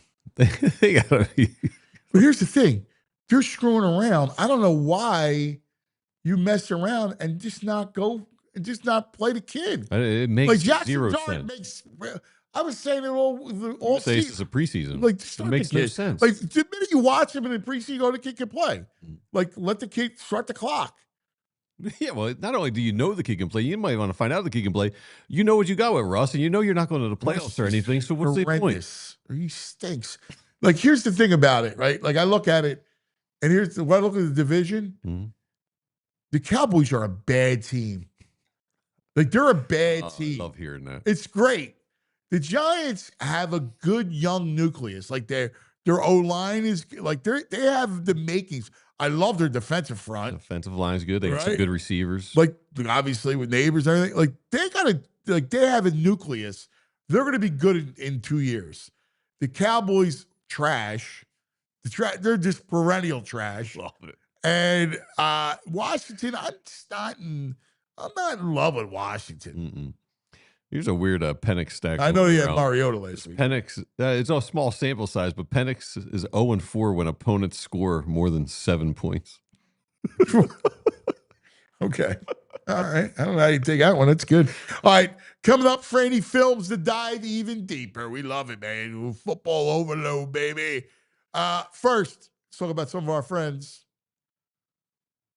Hey, tell us about a little bit of Ace. Oh, I'd love to, because these people, they're like superheroes for folks like me, folks who don't know the difference between a flathead screwdriver and a Phillips head, I think it's called.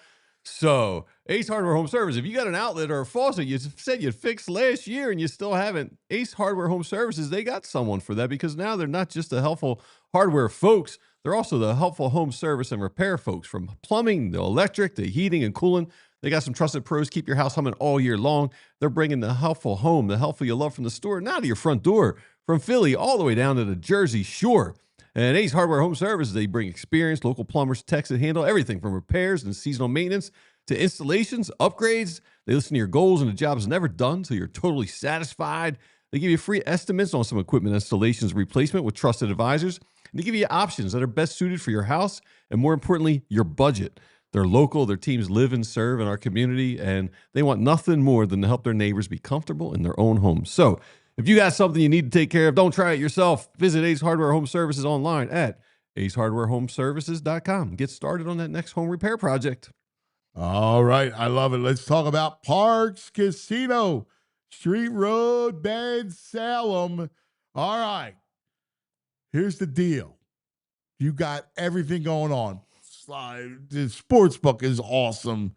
The casino floor, the slots, all the beer garden, Liberty Bell Beer Garden, Noodle House, collection of award-winning restaurants, Parks Grill Steakhouse, and of course the Excite Center, where all the acts come into play.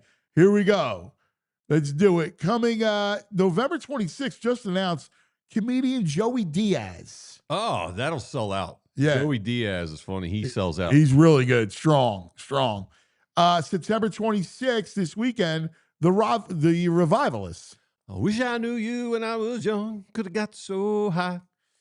September 27th is Russell Peters. That's Saturday. Another comedian? Yeah, he's really good. October 4th, around the corner, Kansas. Oh, Kansas. I close my eyes only for a moment. Come on, Tyler. And the moment's gone. I love Kansas, too. Do you? I'm just not singing for you. Come on, man. I love Kansas. October 24th, Everclear. Father of mine, tell me, where have you been? Come on, Ty. Joey will do it. Joey, go ahead, Joe. How about October 25th, Almost Queen? Radio Gaga. Radio Goo Goo. How about November 21st, Air Supply? Oh, I'm all out of love. I'm so lost without you. I knew you were right, believing for so long. I love when Joey chimes in. It's the best. ParksCasino.com to buy tickets for all shows. Parks Casino, this is how you win. You got to be 21. Gambling problem, call 1-800-GAMBLER. All right, now we go deep into the film room with our man, Franny Films. They do not crave food nor drink for nourishment, for they exist solely on the glow of the all-22 monitors. They are the Leatherheads, and he is Franny Films. There he is on the Xfinity guest line. Our boy from the All PHLY Eagle Show, football show for all cities, the man. He is Franny Films. Good morning, Franny. Ant, VG, good morning, guys. What's going on? What's up? All right. Well, you know, you're fresh. You look fresh. You've dissected the game every which way. All right, let's go both sides of the ball. Let's start defensively, because Baldy and I were just talking about it. And defensively, they were getting beat a little bit on in the run game. What are you seeing? Yeah, I mean, to me, it came down to two things, right? Number one, missed tackles. Yeah, you had a missed tackle from Quinyon Mitchell. You had a missed tackle from Cooper DeJean. You had a missed tackle from Zach Bond at the second level, where those plays should go for like 3 or 4, and instead they go for 7, 8, 9, 10, right? So that's an uncharacteristic thing we saw from that defense in that game. I think that Cooper DeJean, who is usually like a outstanding dynamic run defender from the nickel, going up against good blocking receivers, Puka Nacua, and then Jordan Whittington is a really good dirty work player for them. Instead of him winning 95% of his matchups at the point of attack, he won like 50% of his matchups at the point of attack. Got stuck on blocks a little bit longer than you'd like to see. So look, they gave up 7 runs of 7+ yards in the game.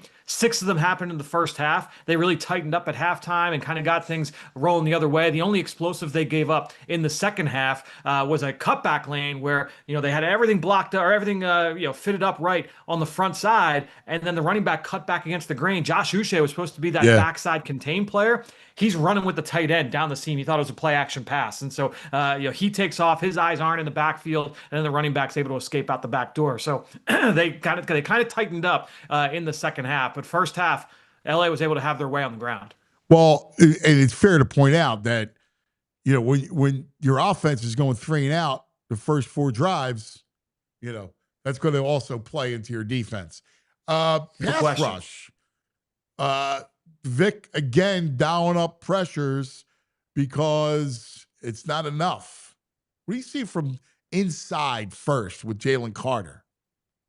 Yeah, I think that, if I was thinking back to last year, and I thought it was a little bit of a slow burn for Jalen Carter last year as well. The first few weeks, it's not that he was playing poorly, and it's not that he's playing poorly now. It's just that he's been like a solid player, like a flash player, instead of the consistent, like down-to-down dominant player. I don't think Jalen Carter really looked full of form last year until we got to like week 6, week 7, week 8, and then obviously down the stretch, he was nails. I think when you're looking at him now, he missed a good chunk of the summer. With kind of like a shoulder, pec injury, whatever that was, back in the summer. So I don't know if he's still feeling the effects from that. There were some shots during the broadcast where you can kind of see him kind of reaching for that right side. So I don't know if he's still kind of coming clear from that. But I think when you look at that group overall, in terms of their pure 4-man rush, still, it's probably not as dynamic as you'd like it to be. Obviously, they went and they signed Zadarius Smith. The big thing that I think with this group that you're looking for is that the coverage last year was so good, and that gave those guys a lot of time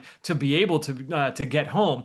This year, if the coverage isn't as tight, now that brings the magnifying glass a little bit more on the rush to be able to speed things up a little bit. So I think we're still kind of waiting for Moro Ojomo to look like what people thought he was going to be in the summer. Obviously still a young player, but Jordan Davis has come on. He's done some good things purely as a rusher. So yeah, right now, not what they needed to be, but I would still say the arrow is probably pointing up with that group overall. How about on the edge?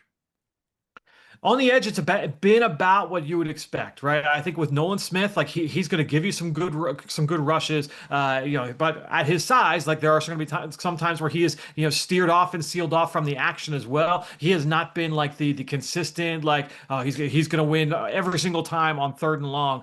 You can expect that he's going to get home, right? He's not what they had in Hassan Reddick 2-3 years ago. So I think right now you're looking more at this group. They're going to have to try and manufacture rush, right? I think more often than just, all right, guys, go out and win. When you look at Nolan, you look at Jalix Hunt, Uche, I think can be like a nice movable piece. But again, like if you're just saying all right, line up and go, I don't know that those guys, and same with Zadarius Smith. Like Zadarius Smith, even in the last 2, 3, 4 years, when you go back and you watch him with Cleveland and with Minnesota, like it's all like stunts and twists. Like he's awesome running that stuff. The Eagles have not historically over the last few years been a high volume stunt and twist team. Uche, same thing, like really good running those stunts and twists. I wonder if that's something we'll start to see incorporated a little bit more often as we get into the meat of the season.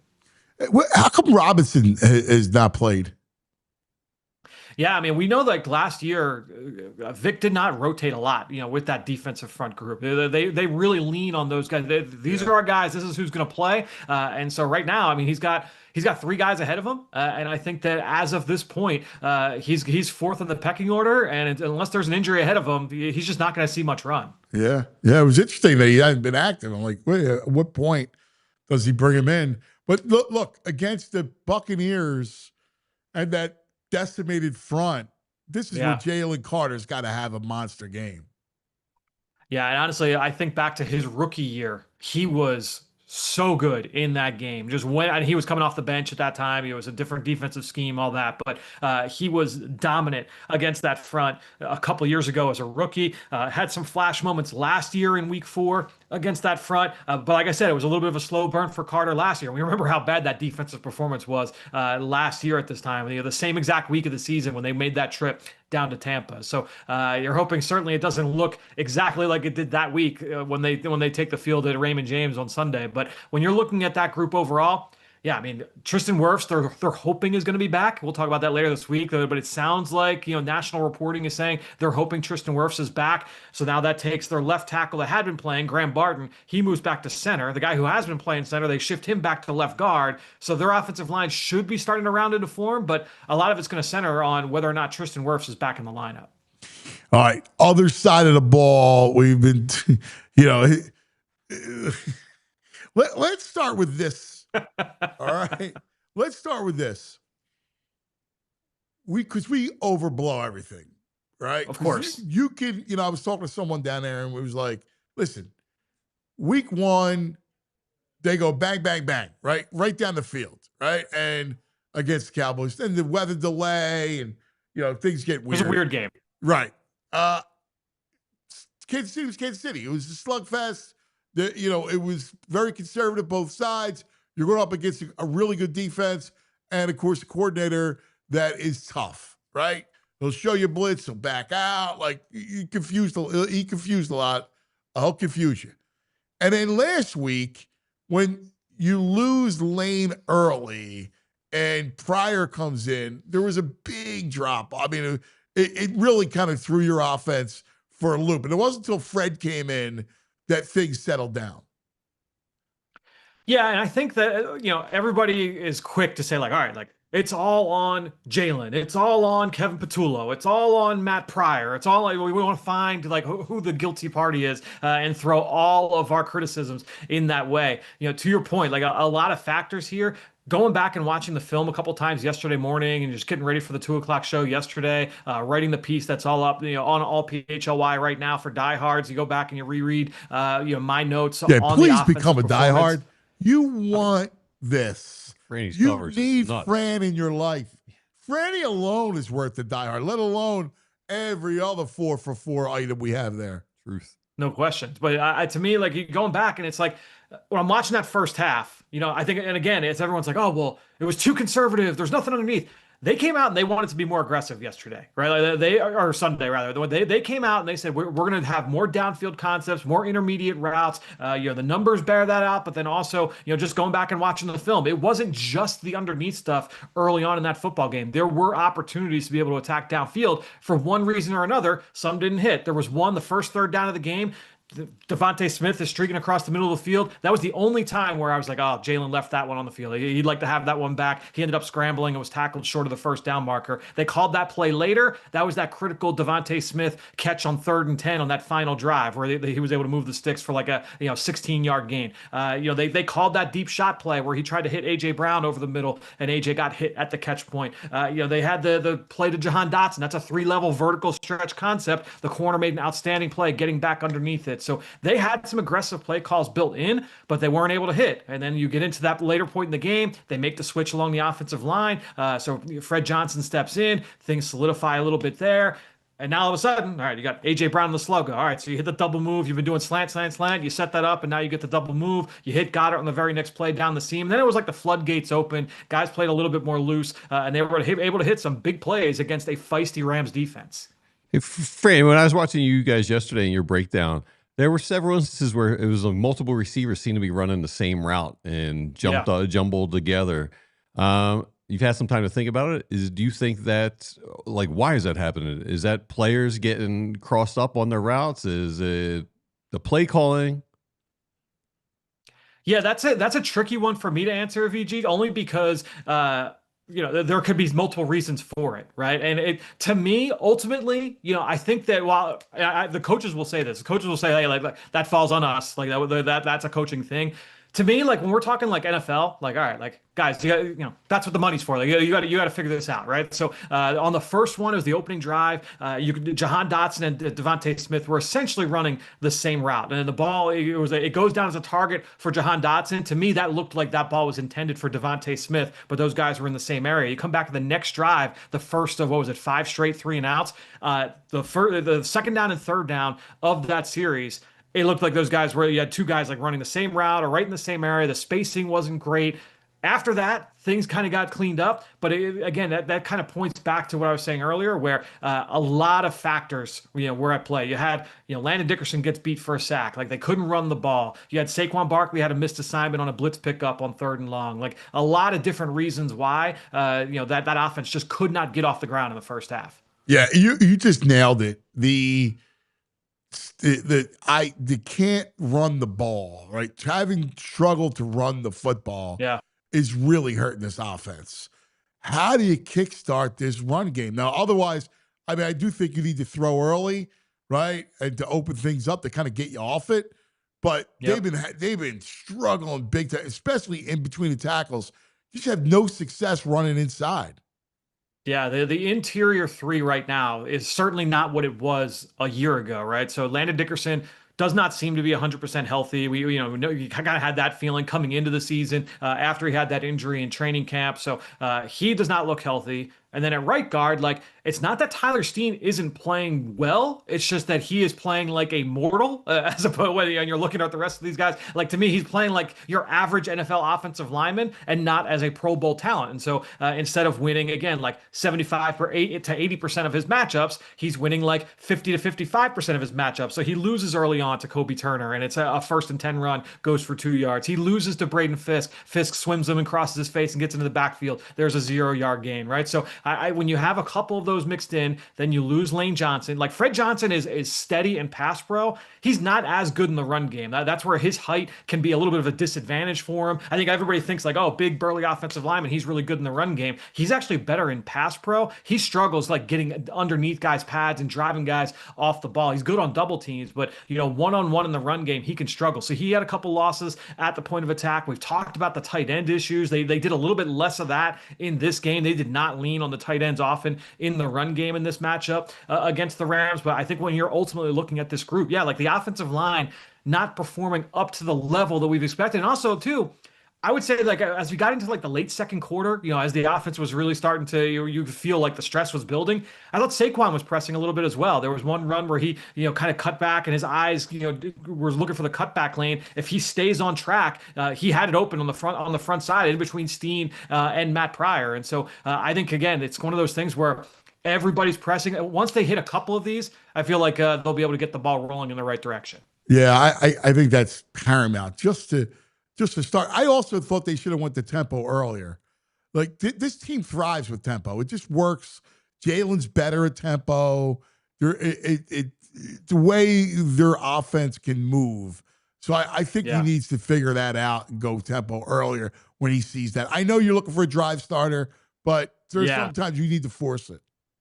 And that's what, like, typically what you'll see with that is like, all right, after we get that first down, all right, now let's ramp it up. You typically don't come out and go tempo or that first play. So if that's the thing, like you go 3 and out, 3 and out, 3 and out, like nothing's working. They're going like play action screens, shot plays, quick game, run game. Like they're throwing at just nothing was going in those first like 20 plays or so. Obviously, you start that first drive in plus territory after the Bond interception, but after that, like they just could not get rolling, and then finally the floodgates opened up. So we were having this conversation yesterday about the scripts.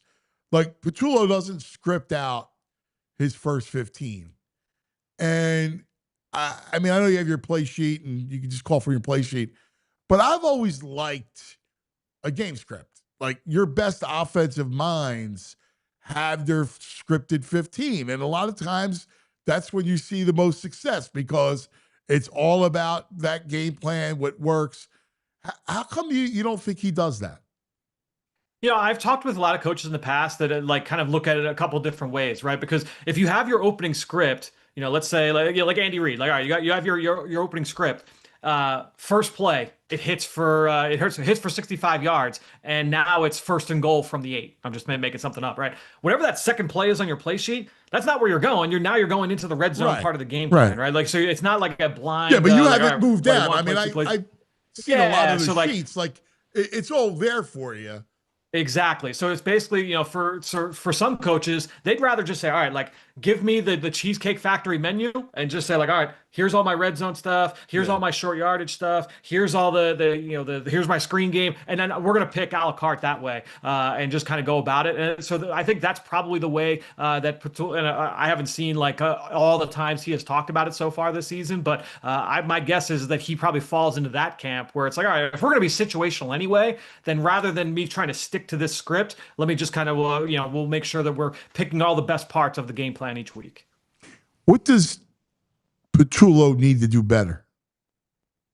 I think the big thing, and we saw it in this game, was that the first 2 weeks, everything just felt super compressed. I wrote last week about how, you go to like the next gen stats numbers and in terms of like percentage of routes that were run down the field by receivers. The Eagles were at the bottom of the league. They were 32nd. So like I said, I think they made it a point this week to say, all right, let's come out, let's be a little bit more aggressive, let's push it a little bit more. And you saw that play out, like early on, where it wasn't just like one under center play action shot fake to AJ Brown, and then we're going to compress everything down. No, they stuck with it. They were a little bit more aggressive overall. And I think when you have this skill talent, I think that can be beneficial. And so I do find it interesting that. You hear Jalen say it to the media, you hear AJ, you hear Devontae, like they all kind of have. I'm interested to see, like, is this something that will kind of build momentum as they go down to take on Tampa, which, by the way, like you talk about the factors at play with why they were a little bit more conservative against Steve Spagnuolo and the Chiefs in week 2. Yeah. All right, well, you're going up against Todd Bowles and the blitzing defense down in Tampa. Like, is it going to be that same plan of attack when you're going on the road to face that defense here this week? All right, last thing. Penn State, Oregon, Saturday night whiteout. Wow, I'll tell you, I love Penn State in this game. By the way, I think it just matches. I think they're going to match up really well against. I can't wait to see it. College football's been awesome so far. It's just there's so many great storylines. It's so wide open. It's wild. What's your initial thoughts on Saturday night? Look, I'm just about done my film study of Oregon. Getting ready to do it. Me and Tyler are recording Penn State today, so we're gonna do a full preview of this matchup: Oregon versus Penn State, the whiteout, at Beaver Stadium. I do think it's a tough matchup. Oregon is good, man. Yeah, I know. This is a team that you can there are some teams when you watch them on film and you can just kind of like feel the toughness and the physicality. You could feel that this is a team that's really having fun and enjoying just putting a whooping on people, like what they did to Oklahoma State. They handled Oregon State last week, and Oklahoma that Civil War matchup out there. I think when you're looking at that group, they've got talent on both sides. But to your point, like Penn State's got a lot of talent as well. This is a good team that I think a lot of people are kind of, they're forgotten because they haven't played anybody. It's Nevada, FIU, and Villanova, and then the bye week. So, the Penn State's kind of been out of sight, out of mind. This is a great first test here for Penn State, especially considering the fact that they have not done well in a lot of these big moments, especially in the regular season. And so I think this is a huge opportunity. I think I am leaning Oregon, but it's going to be a fun game. All right, so I think they can run the ball on Oregon. Yeah. And the other thing about Oregon, like you mentioned it, Oklahoma State's horrible. All right? They stink. Yes. Oregon State stinks. I've watched their games, and I go, all right, they can be explosive, but they're going to struggle stopping the run against Penn State. And I think Penn State can dictate that part of the ball. Yeah, I agree. I think when you look at their ability to run the ball, and then I think when you look defensively, Penn State's defensive line going up against Oregon's offensive line, which is good, but to me, like Dante Moore, their quarterback, is a redshirt sophomore. This is a guy that was the number 3 quarterback in the country coming out of high school. He was behind Arch Manning and behind Nico Iamaleava. He's down in UCLA now.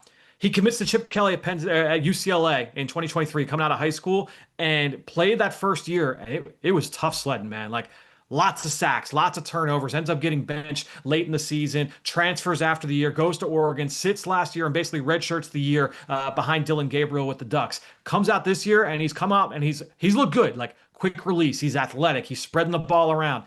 But he will throw you the football if you got a chance. He nearly threw a pick on the opening drive last week against Oregon State, where if you can rush him, if you can kind of speed up his process, he'll throw blind. He did it a couple years ago at UCLA.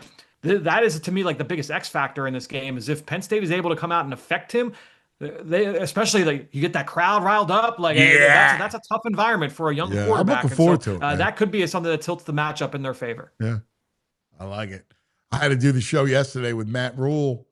That was not fun. yeah, that's tough. They're lacking a little bit. Like they just need a playmaker on defense, man. Look, Michigan's going to be great next year. They're going to be great.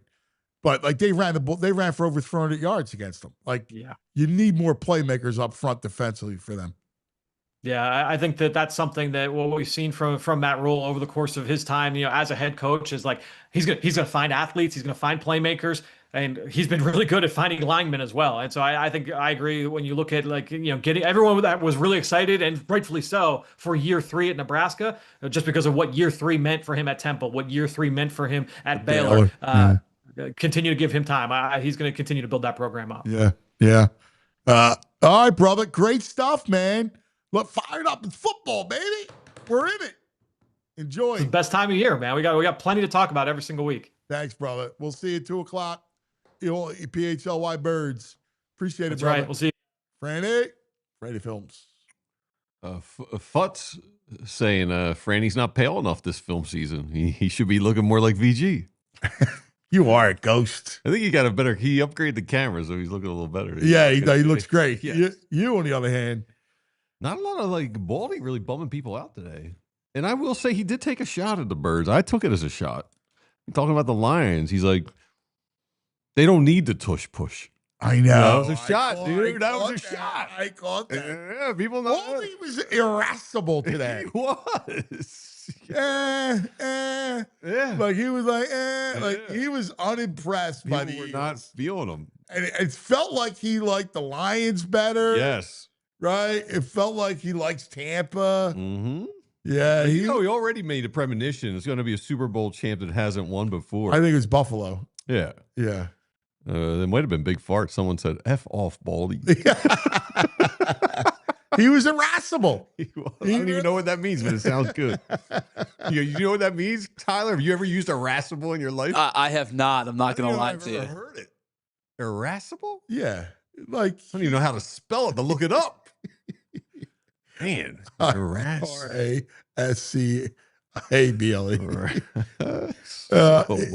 He was. Oh, having or showing a tendency to be easily angered.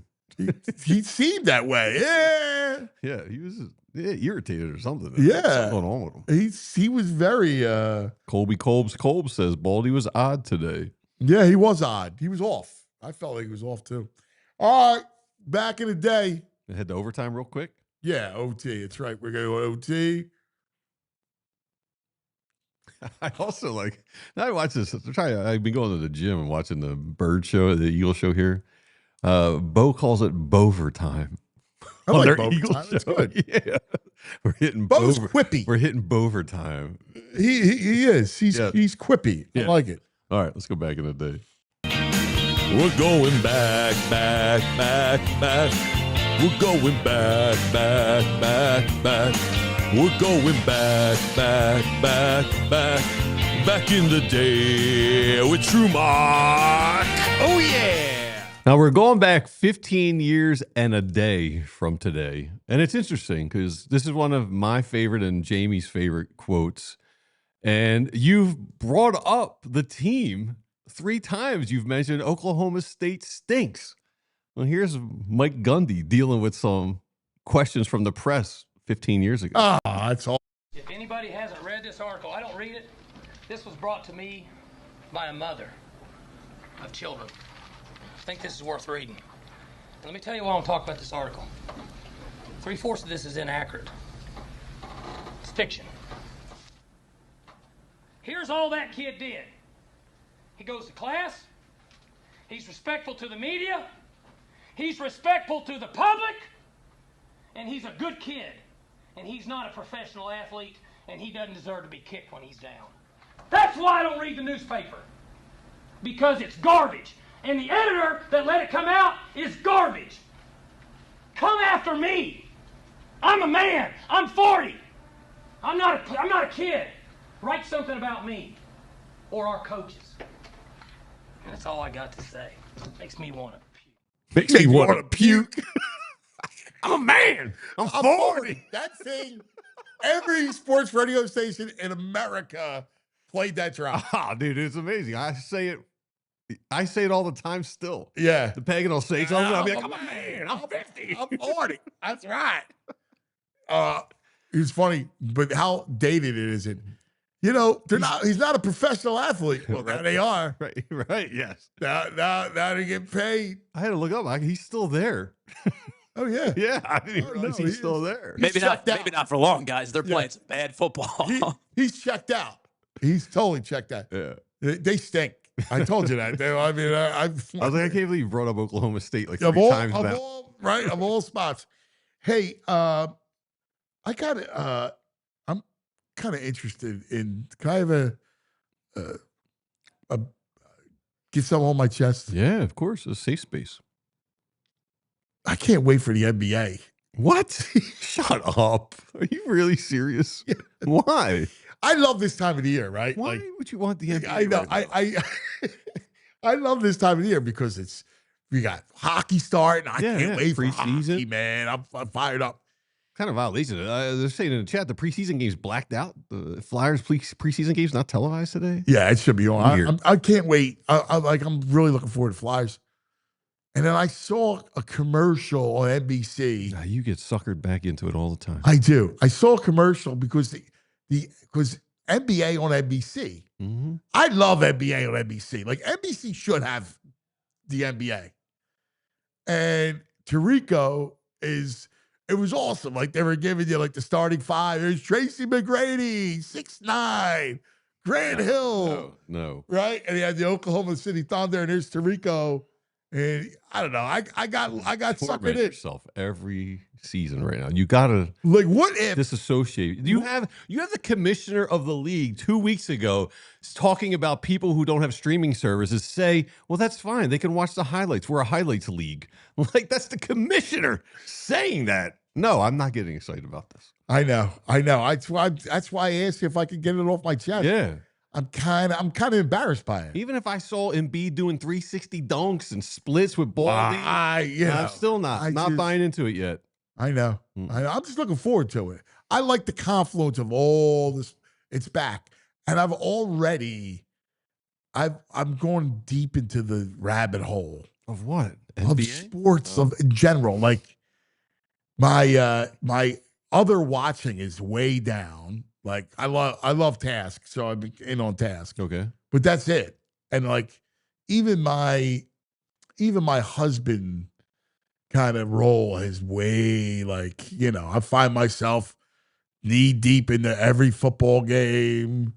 Yeah. I mean, I'm almost a stranger in the house. And like again, with the kids playing, I'm at games, their games. Yeah. Right? Like you want to add more to that? And I'm just ready to that. I'm ready to just I gotta give you a name of my therapist. Yeah, you need just you need become a help. You loser. need professional help. I know. Yeah, I know. You just Anyway. you're like a. And then wait till baseball starts. I really once the because there's no playoffs day. start. Love those games to start like 3 I o'clock. know. That's going to be awesome. All right, Tyler, great job today. Work, Tyler. Excellent work by you today. You killed it. Joey, Yeah, great Joey. job, baby boy. All right, everybody. We love you guys. Thanks for hanging. We'll see you tomorrow. We all silly like the mayor.